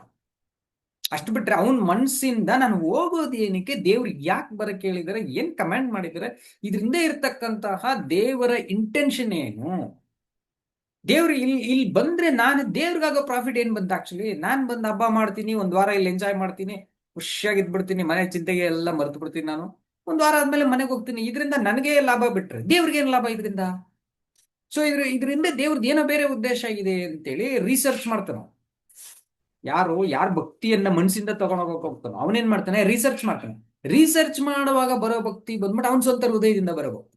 ಓ ದೇವ್ರು ಇದಕ್ಕೆ ಹೇಳಿದ್ದಾರೆ ಎಂತಕ್ಕಂತ ಏನ್ರಿ ಸ್ವಂತವಾಗಿರ್ತಕ್ಕಂಥ ಭಕ್ತಿ ಬರ್ತದೆ ಅವನು. ಆದ್ರೆ ಆ ರೀತಿ ಯಾರು ರಿಸರ್ಚ್ ಮಾಡಲ್ವೋ, ಆ ರೀತಿ ಯಾರು ಬೇರೆಯ ಸಭೆಯವರಂತೆ ಶಾಸ್ತ್ರ ಗ್ರಂಥಗಳನ್ನ ಹುಡುಕಲ್ವೋ, ಯಾರು ತೆಸ್ಲೋನಿಕದ ಸಭೆಗೆ ಪೌಲ್ರು ಬರೀತಾ ಎಲ್ಲವನ್ನ ಪರಿಶೀಲಿಸ್ರಿ, ಒಳ್ಳೇದನ್ನ ಭದ್ರವಾಗಿ ಇಟ್ಕೊಳ್ರಿ ಅಂತ ಹೇಳಿರೋ ರೀತಿಯಲ್ಲಿ ಯಾರು ಎಲ್ಲವನ್ನ ಪರಿಶೀಲಿಸಕ್ ಹೋಗಲ್ವೋ, ಕರ್ತನ ಚಿತ್ತವೇನೆಂದು ಪರಿಶೋಧಿಸಿ ತಿಳ್ಕೊಂಡವರಾಗಿರ್ರಿ ಅಂತ ಎಫೆಸಿಯವರಿಗೆ ಬರೆದಂಗೆ, ಯಾರು ಕರ್ತನ ಚಿತ್ತ ಏನಿದ್ರಿಂದೆ, ಲೆಂಟ್ ಅಂತಂದ್ರೆ ಏನು, ಶ್ರೂಟೈಡ್ ಅಂತ ಶುರು ಮಾಡ್ತಾರೆ, ಮಂಗಳವಾರ ಅಂತ ಹೇಳ್ಬಿಟ್ಟು ಒಂದು ಇದೆ. ಸೊ ಆ ಮಂಗಳವಾರದಿಂದ ತಗೊಳ್ತಾರೆ. ಅದಕ್ಕಿಂತ ಕಾರ್ನಿವಲ್ ಸೀಸನ್ ಅಂತ ಒಂದು ಬರ್ತದೆ. ಈ ಕಾರ್ನಿವಲ್ ಸೀಸನ್ ಬಿಗಿನ್ ಆಗೋದಕ್ಕೆ ಎಪಿಫ್ಯಾನಿ ಅಂತ ಹೇಳ್ಬಿಟ್ಟು ಜನವರಿ 6 ಇಂದ. ಸೊ ಎಪಿಫ್ಯಾನಿ ಸೀಸನ್ ಜನವರಿ 6 ಇಂದ, ಅಲ್ಲಿಂದ ಕಾರ್ನಿವಲ್ ಟೈಡ್ ಅಂತ ಹೇಳ್ಬಿಟ್ಟು ಮಂಗಳವಾರದ ತನಕ, ಶ್ರೂ ಟೈಡ್ ಅಂತ ಕೂಡ ಕರೀತಾರೆ ಅದಕ್ಕೆ. ಆಮೇಲೆ ನೆಕ್ಸ್ಟ್ ಬುಧವಾರದಿಂದ ಕಮೆಂಟ್ಸ್ ಆಗ್ತದೆ ಲೆಂಟ್ ಅಂತ. ಇದೆಲ್ಲ ಏನಕ್ಕೆ, ಯಾಕೆ ಇದನ್ನ ಮಾಡಿರಬಹುದು ಅಂತ ತಿಳ್ಕೊಂಡು ಆ ಉದ್ದೇಶಕ್ಕನುಸಾರವಾಗಿ ಕಾರ್ನಿವಲ್ ಅಂತ ಹೇಳ್ಬಿಟ್ರೆ ಏನ್ರಿ, ಮಾಂಸವದ ವಿಷಯಗಳನ್ನ ನಾವು ತಿರಸ್ಕರಿಸುವಂಥದ್ದು ಅಂತ. ಅಂದ್ರೆ ಶಾರೀರಿಕವಾದ ಸುಖಗಳು, ಶಾರೀರಿಕವಾದ ಆನಂದಗಳು, ಶಾರೀರಿಕವಾದ ಸಂತೋಷಗಳು, ಇಚ್ಛೆಗಳು, ಇವುಗಳನ್ನ ನಿರಾಕರಿಸತಕ್ಕಂಥದ್ದು. ಅದಕ್ಕೆ ಕಾರ್ನಿವಲ್ ಅಂತ ಹೇಳ್ತೀವಿ. ಕಾರ್ನಲ್, ಸ್ಪಿರಿಚುವಲ್ ಅಗೇನ್ಸ್ಟ್ ಬಂದು ಕಾರ್ನಲ್ ಅಂತ. So carnal versus spiritual.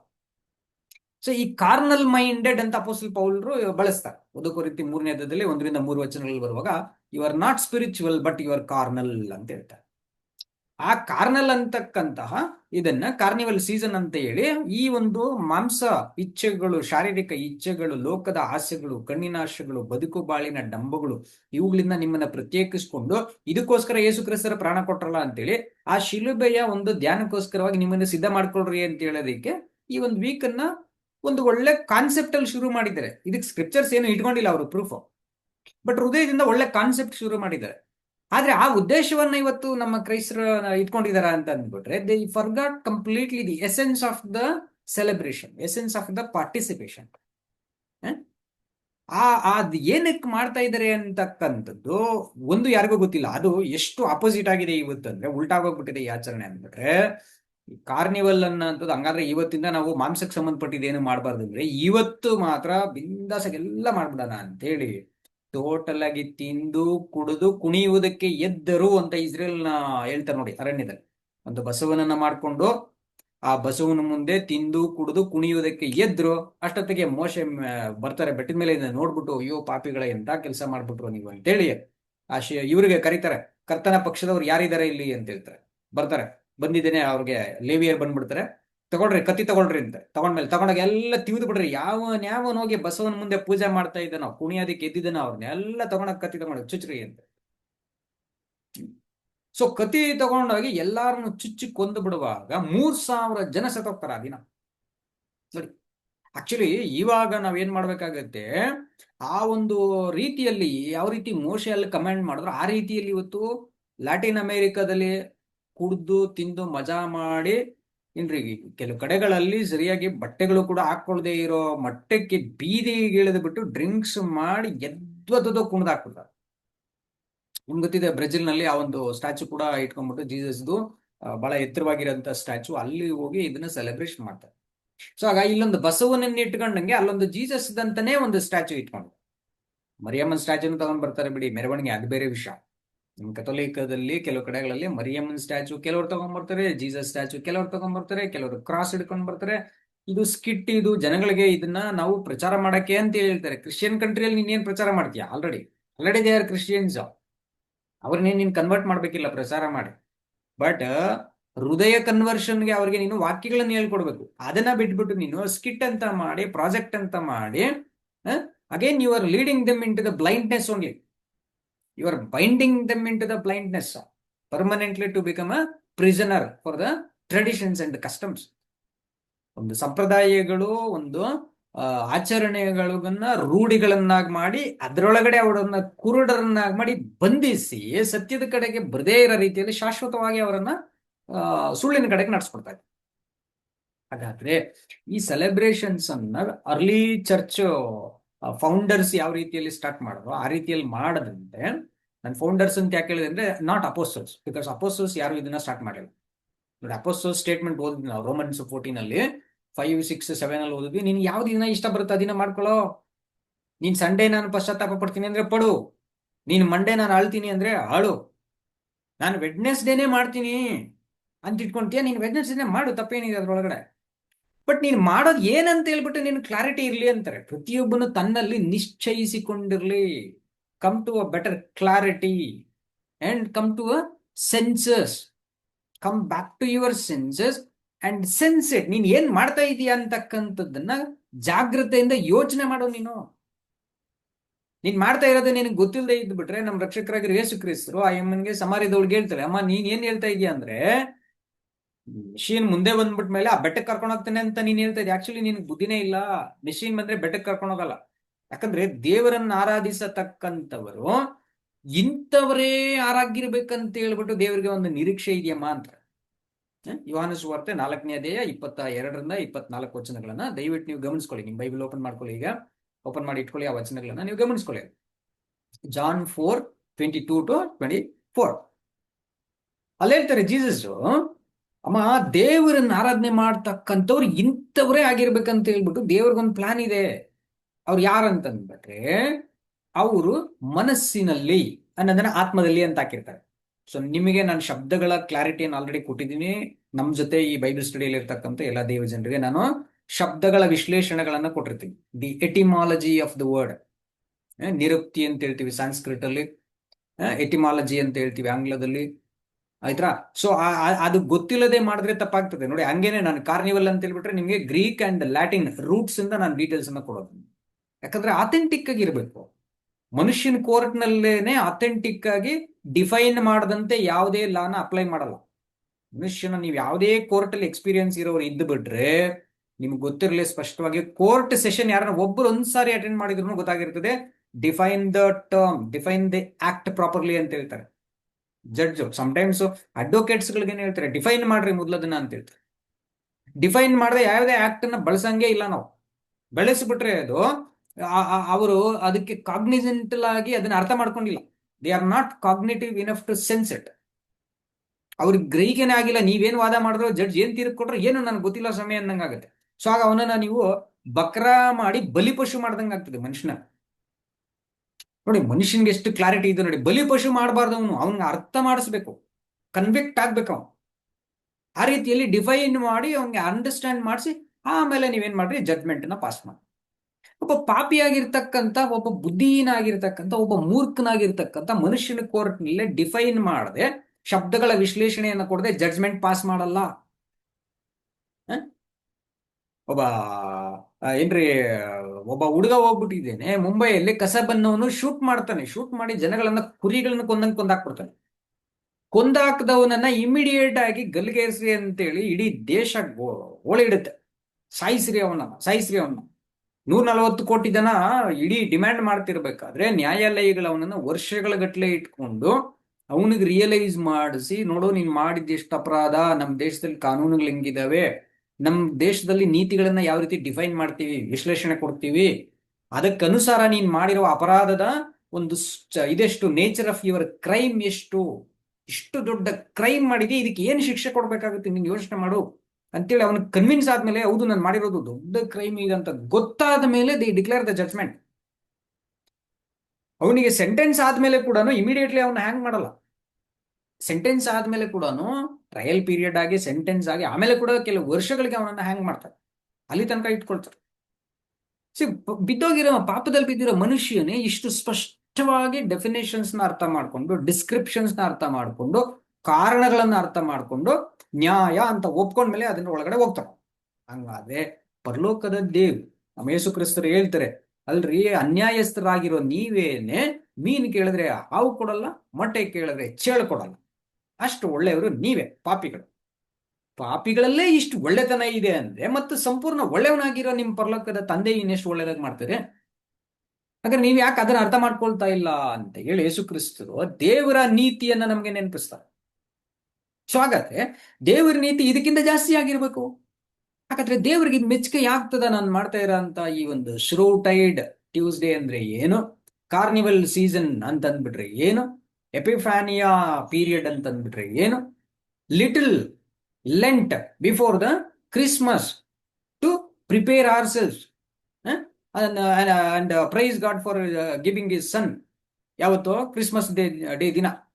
So ಈ ರೀತಿ ಮಗನನ್ನು ಕೊಟ್ಟಿದ್ದನ್ನ ನೆನೆಸ್ಕೊಳಕ್ಕೆ ಒಂದು ಲಿಟಲ್ ಲೆಂಟ್ ಅಂತ ಮಾಡಿ, ಮಗನ ಸತ್ತಿದ್ದನ್ನ ನೆನೆಸ್ಕೊಳಕ್ಕೆ ಒಂದು ಕಂಪ್ಲೀಟ್ ಲೆಂಟ್ ಅಂತ ಮಾಡಿ, ಯಾವ್ಯಾವ್ದು ರೀತಿಯಲ್ಲಿ ಮಾಡ್ಬೇಕನ್ನೋದು ನೀನ್ ಮಾಡ್ಕೊಂಡೋಗಿ ಅದ್ರ ಬಗ್ಗೆ ತಪ್ಪೆಣಿಸ್ತಾ ಇಲ್ಲ. ಬಟ್ ಅದನ್ನ ಆಚರಣಾತ್ಮಕವಾಗಿ, ರಿಚುವಲಿಸ್ಟಿಕ್ ಆಗಿ ಮಾಡ್ತಾ ಇದೀಯಾ, ಸೆನ್ಸ್ಲೆಸ್ ಆಗಿ ಮಾಡ್ತಾ ಇದೀಯಾ, ಯಾರೋ ಹೇಳ್ದ ಅವನ್ ಕಟ್ಟಲೆ ಇಟ್ಟ ಈ ಚರ್ಚ್ ಅಪ್ಪಣೆ ಕೊಟ್ಟಿದೆ ಬಂದಿಲ್ಲ ಅಂದ್ರೆ ಚರ್ಚ್ ಲೆಕ್ಕ ಕೇಳುತ್ತೆ ಅಂತ ಮಾಡ್ತಾ ಇದೀಯಾ, ಅಥವಾ ನೀನು ಆನೆಸ್ಟ್ ಆಗಿ ದೇವ್ರ ಜೊತೆ ಕಮ್ಯುನಿಕೇಟ್ ಮಾಡ್ಕೊಂಡು, ದೇವ್ರ ಇದನ್ನ ನಾನ್ ಏನಕ್ಕೆ ಮಾಡ್ಬೇಕು, ಇದನ್ನ ಮಾಡಿದ್ರೇನೆ ನಿನಗೆ ಭಕ್ತಿನ, ನಾನು ಮಾಡದೆ ಇದ್ರು ಕೂಡ ನಾನು ಭಕ್ತಿವಂತನಾಗೆ ಇರ್ತೀನಲ್ಲ, ಅಂದ್ರೆ ಮಾಡ್ಲೇಬೇಡ. ದೇವ್ರೆ ನಾನು ಇದನ್ನ ಮಾಡಲ್ಲ, ಈ ದಿನ ಅಂತೆಲ್ಲ ಮಾಡಲ್ಲ, ನನ್ಗೆ ಡೈಲಿ ಇದೇ ಚಿಂತೆ ಇರುತ್ತೆ ದೇವ್ರೆ. ಈಗ ನಮ್ಮ ಅಪೊಸ್ತಲ ಪೌಲರು ಹೇಳ್ತಾರೆ, 1 ಕೊರಿಂಥ 15:31 ಹೇಳ್ತಾರೆ, ನಾನು ದಿನಾನು ಸಾಯ್ತಾ ಇದ್ದೀನಿ ಕಣ್ರಯ್ಯ ನಿಮ್ಗೋಸ್ಕರ ಅಂತ. ನೋಡ್ಕೊಂಡ್ಬಿಡನ್ರಿ, ಆ ವಚನ ಕೂಡ ಓದ್ಬಿಡೋಣ ನಾವು. 1 ಕೊರಿಂಥ 15:31 ಅನ್ಕೊಳ್ತಿದ್ರಿ, ನೋಡೋಣ ನಾವು. 31 ಬರುತ್ತಾ?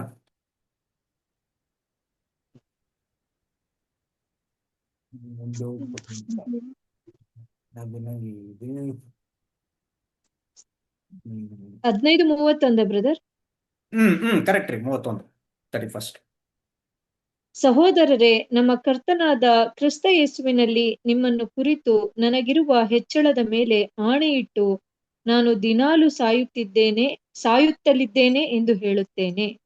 ನೋಡ್ರಿ ಏನ್ ಹೇಳ್ತಾರೆ, ನಾನು ದಿನಾಲು ಸಾಯ್ತಾ ಇದ್ದೀನಿ ಕಣ್ರಯ್ಯ ನಾನು ಅಂತ ಹೇಳ್ತಾರೆ. ಅದು ಆಣೆ ಇಟ್ಬಿಟ್ಟು ಬರೀ ಹೇಳ್ತಾರೆ ಇವ್ರು, ನಮ್ಮ ಪೌಲ್ರು ಆಣೆ ಇಟ್ಬಿಟ್ಟು ಹೇಳ್ತಾರೆ, ನಾನ್ ಡೈಲಿ ಸಾಯ್ತಾ ಇದ್ದೀನಪ್ಪ ಅಂತ ಹೇಳ್ತಾರೆ.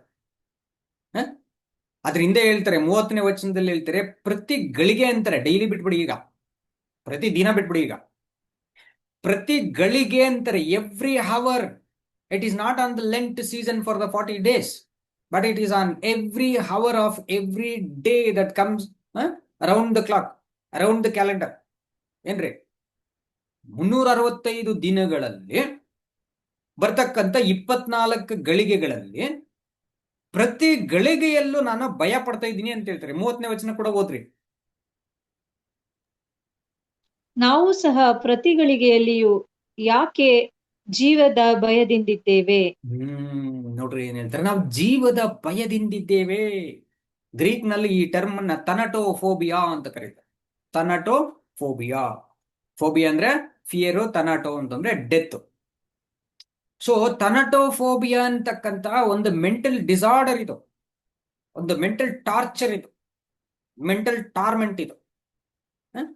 ಸೊ ಈ ರೀತಿ ನಾವು ಪ್ರತಿ ಗಳಿಗೆಯಲ್ಲೂ ನಮಗೆ ಟಾರ್ಮೆಂಟ್ ಅಲ್ಲಿ ಇದ್ದೀವಿ ನಾವು ಅಂತ ಹೇಳ್ತಾರೆ. ನೋಡಿ ಇವ್ರಿಗೆ ನಾವೇನ್ ಮಾಡ್ಕೊಳ್ತಾರೆ, ನಮ್ಮ ಕ್ರಿಶ್ಚಿಯನ್ಸ್ ಪಾಪ ಏನ್ ಮಾಡಿದ್ರೆ 40 ದಿನಕ್ಕೆ ಸೀಮಿತ ಮಾಡ್ಬಿಟ್ಟು ಅಲ್ಲಿ ಮಾತ್ರ ಇದ್ ಮಾಡ್ಕೊಳ್ಳೋಣ. 40 ದಿನ ಕಮೆಂಟ್ಸ್ ಆಗಕ್ ಮುಂಚೆ ಚೆನ್ನಾಗಿ ತಿಂದು ಕುಡಿದು ಮಜಾ ಮಾಡ್ಬಿಟ್ಟು ಶಬರಿಮಲೆಗೆ ಮಾಲೆ ಹಾಕಿರೋ ರೀತಿಯಲ್ಲಿ ಎಲ್ಲ ಚುಕ್ತ ಮಾಡ್ಕೊಂಡ್ಬಿಡ, ಅದಕ್ಕಿಂತ ಸರಿಯಾಗಿ ತಿಂದ್ಬಿಡ, ಸರಿಯಾಗಿ ಕುಡಿದ್ಬಿಡ ಅಂತ ಇವ್ರು ಇದಾರೆ. ಬಟ್ ಅಪೋಸಲ್ಸ್ ಇದಕ್ಕಿಂದನೇ ಅಪೋಸಲ್ಸ್ ಮಾಡಿರೋದು ಹೆಂಗಿದೆ ಅಂತಂದ್ಬಿಟ್ರೆ, ಪ್ರತಿದಿನ ಸಾಯ್ತಾ ಇದ್ದೀನಿ, ಪ್ರತಿಗಳಿಗೆ ಭಯ ಪಡ್ತಾ ಇದ್ದೀನಿ ಅಂತ ಹೇಳ್ಬಿಡುವಾಗ 365 ದಿನನ ಬರೆದ್ಬಿಟ್ರು ಅವರು. 365 ಇಂಟು 24 ಹಾಕ್ಬಿಟ್ರು.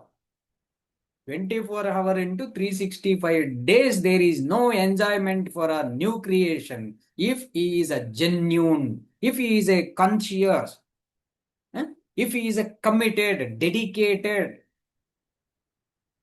ಅವನ್ ತನ್ನನ್ನು ಡೆಡಿಕೇಟ್ ಮಾಡ್ಬಿಟ್ಟಿದ್ದಾನೆ ಅಂತಂದ್ರೆ ಅವನಿಗೆ ಎಂಜಾಯ್ ಮಾಡೋದಕ್ಕೆ ಟೈಮ್ ಸಿಗಲ್ಲ, ಅವನ್ ಖುಷಿಯಾಗಿರಕ್ಕಾಗಲ್ಲ.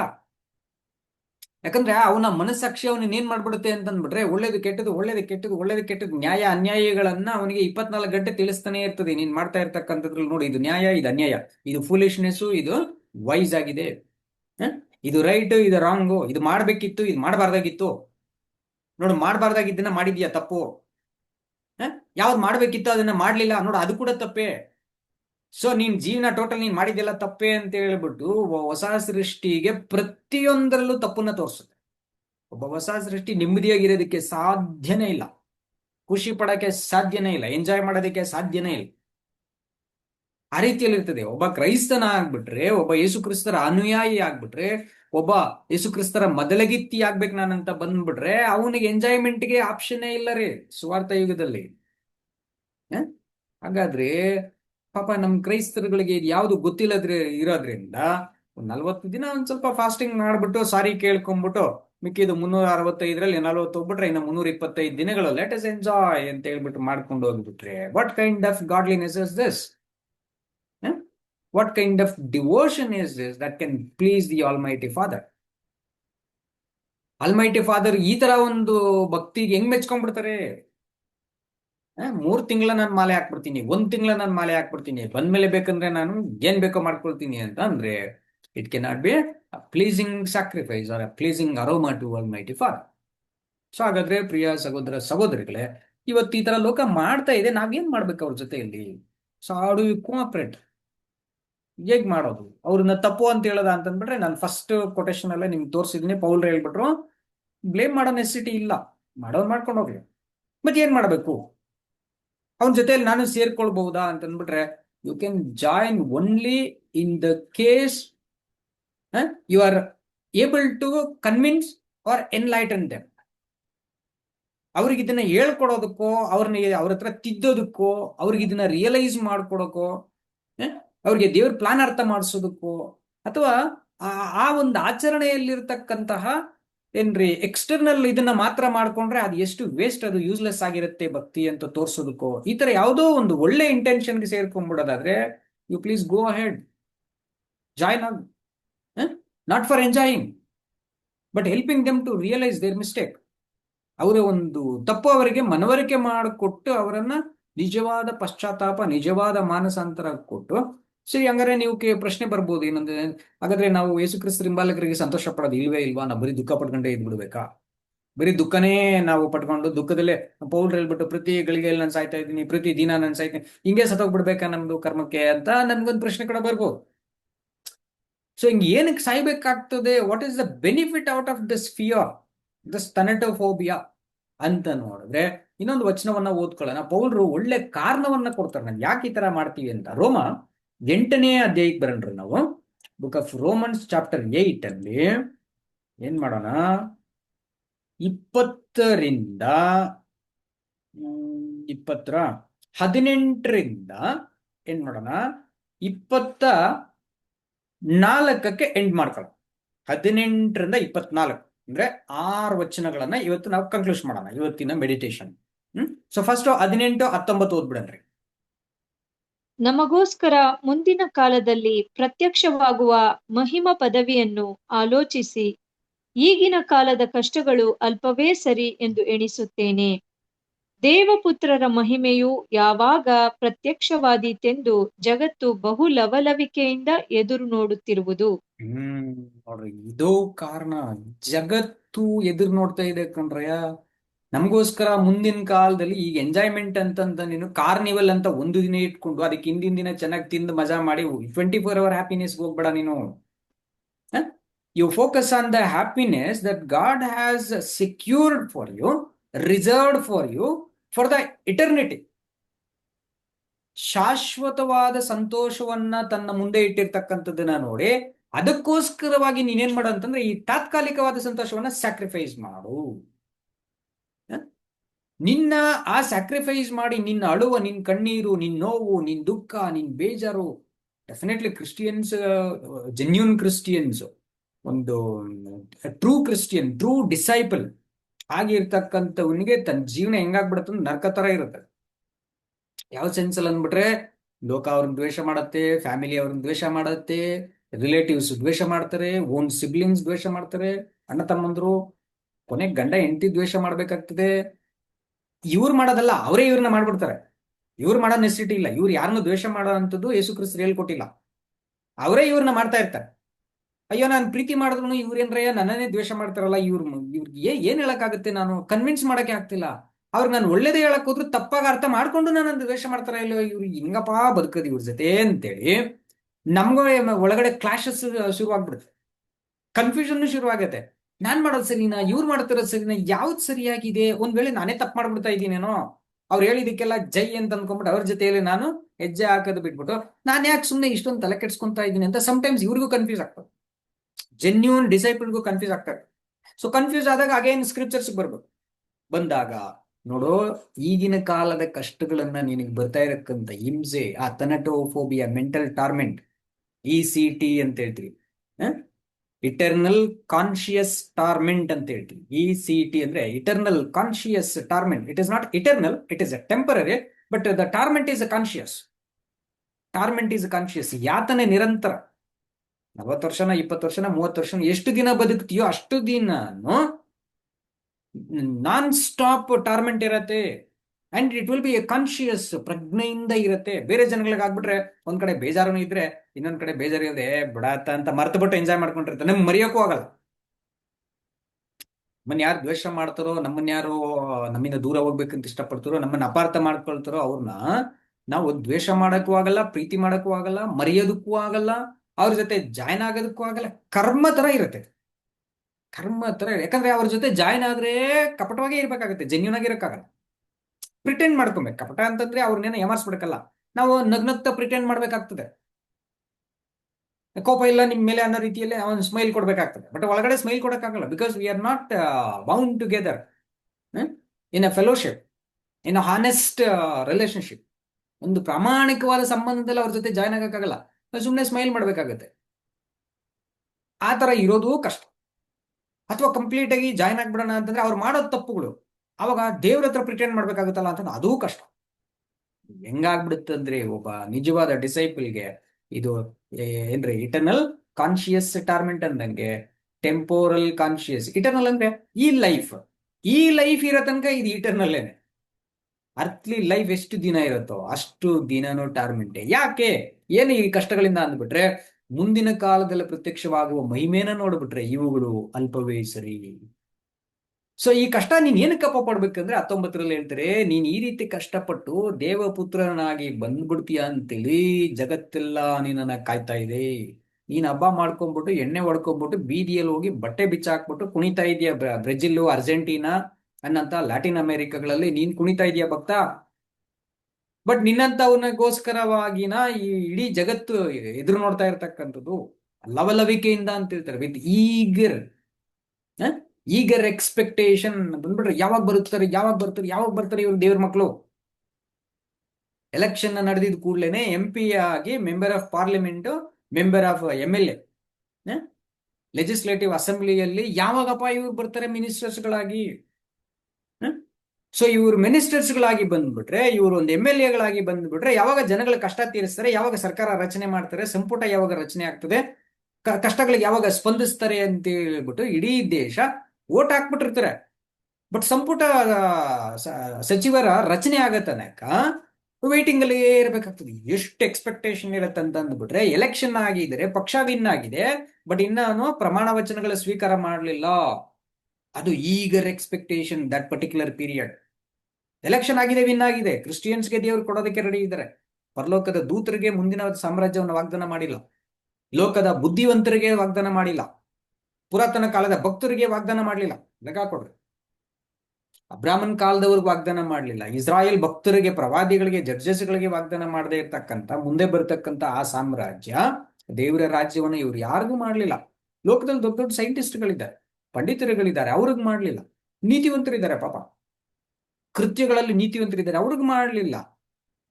ಹೋಗ್ಲಿ, ಪರಲೋಕ ದೂತರುಗಳಿಗೆ ಮಾಡುವ ಅವ್ರಿಗೂ ಮಾಡಲಿಲ್ಲ. ಓಟ್ ಮಾತ್ರ ದೇವರು ನಮ್ಗೆ ಹಾಕ್ಬಿಟ್ಟು ನಮ್ಮನ್ನ ಗೆಲ್ಸ್ಬಿಟ್ಟಿದ್ದಾರೆ. ನಮ್ಮನ್ನು ಎಲ್ಲಾ ವಿಷಯಗಳಲ್ಲಿ ಜಯಶಾಲಿಗಳನ್ನಾಗಿ ಮಾಡುವ, ಮೋರ್ ದೆನ್ ಕಾನ್ಕ್ವರರ್ಸ್ ಅಂತ ಹೇಳ್ತಾರೆ. ನಮ್ಮನ್ನ ಜಯಶಾಲಿಗಳನ್ನ, ನಾವು ಪೂರ್ಣ ಜಯಶಾಲಿಗಳಾಗುತ್ತೇವೆ ಎಲ್ಲಾ ವಿಷಯಗಳಲ್ಲಿ ಅಂತೇಳಿ ದೇವರು ನಮ್ಗೆ ಓಟ್ ಹಾಕ್ಬಿಟ್ಟಿದ್ದಾರೆ, ಯೇಸು ನಮ್ಗೆ ಓಟ್ ಹಾಕ್ಬಿಟ್ಟಿದ್ದಾರೆ. ಅಫ್ಕೋರ್ಸ್ ದೂತರು ಕೂಡ ಹಾಕಿದ್ದಾರೆ. ಸೊ ಇಷ್ಟು ಎಲೆಕ್ಷನ್ ಓಟ್ಗಳು ನಮಗೆ ಸಿಕ್ಕಿದ್ರು ಸಂಪುಟ ಇನ್ನು ರಚನೆ ಆಗ್ಲಿಲ್ಲ, ಸಚಿವ ಸಂಪುಟ ರಚನೆ ಆಗ್ಲಿಲ್ಲ. ಯಾಕಂದ್ರೆ ನಾವು ನನ್ನ ಅಕೌಂಟ್ ಇದಕ್ಕೆ ಕೊಡು, ಅವನ್ಗೆ ಈ ಅಕೌಂಟ್ ಕೊಡು, ಇವನ್ಗೆ ಈ ಅಕೌಂಟ್ ಕೊಡು ಅಂತ ಅಪೋಸ್ಟಲ್ಸ್ ಕಾಲದಲ್ಲೇ ಫೈಟಿಂಗ್ ಶುರುವಾಯ್ತು. ನನಗೆ ಲೆಫ್ಟ್ ರೈಟ್ ಕೊಟ್ಬಿಡು, ಇಲ್ಲಾಂದ್ರೆ ನಿನ್ ಸಚಿವ ಸಂಪುಟದಲ್ಲಿ ನಾನು ಇರಕ್ಕಾಗಲ್ಲ, ನನಗೆ ಫಿನಾನ್ಸ್ ಕೊಟ್ಬಿಡು ಅಂತ ಹೇಳ್ಬಿಟ್ಟು ಒಬ್ನು, ನನಗೆ ಅಕೌಂಟ್ಸ್ ಕೊಟ್ಬಿಡು ಅಂತ ಒಬ್ನು, ನನಗೆ ಲೆಫ್ಟ್ ರೈಟ್ ಪೊಸಿಷನ್ಸ್ ಕೊಟ್ಬಿಡು ಅಂತ ಒಬ್ನು. ಈ ತರ ಗಲಾಟೆಗಳಲ್ಲಿ ಹೆಂಗಿದ್ರು ಅದೇ ರೀತಿಯಲ್ಲಿ ಇವತ್ತು ಕ್ರಿಶ್ಚಿಯನ್ಸ್, ನಾನು ಲೆಂಟ್ ಸೀಸನ್ ಅಲ್ಲಿ ಮಾಡ್ಕೊಂತೀನಿ, ಮಿಕ್ಕ ಸೀಸನ್ ಅಲ್ಲಿ ನಾನು ಬೇರೆ ತರ ಇರ್ತೀನಿ.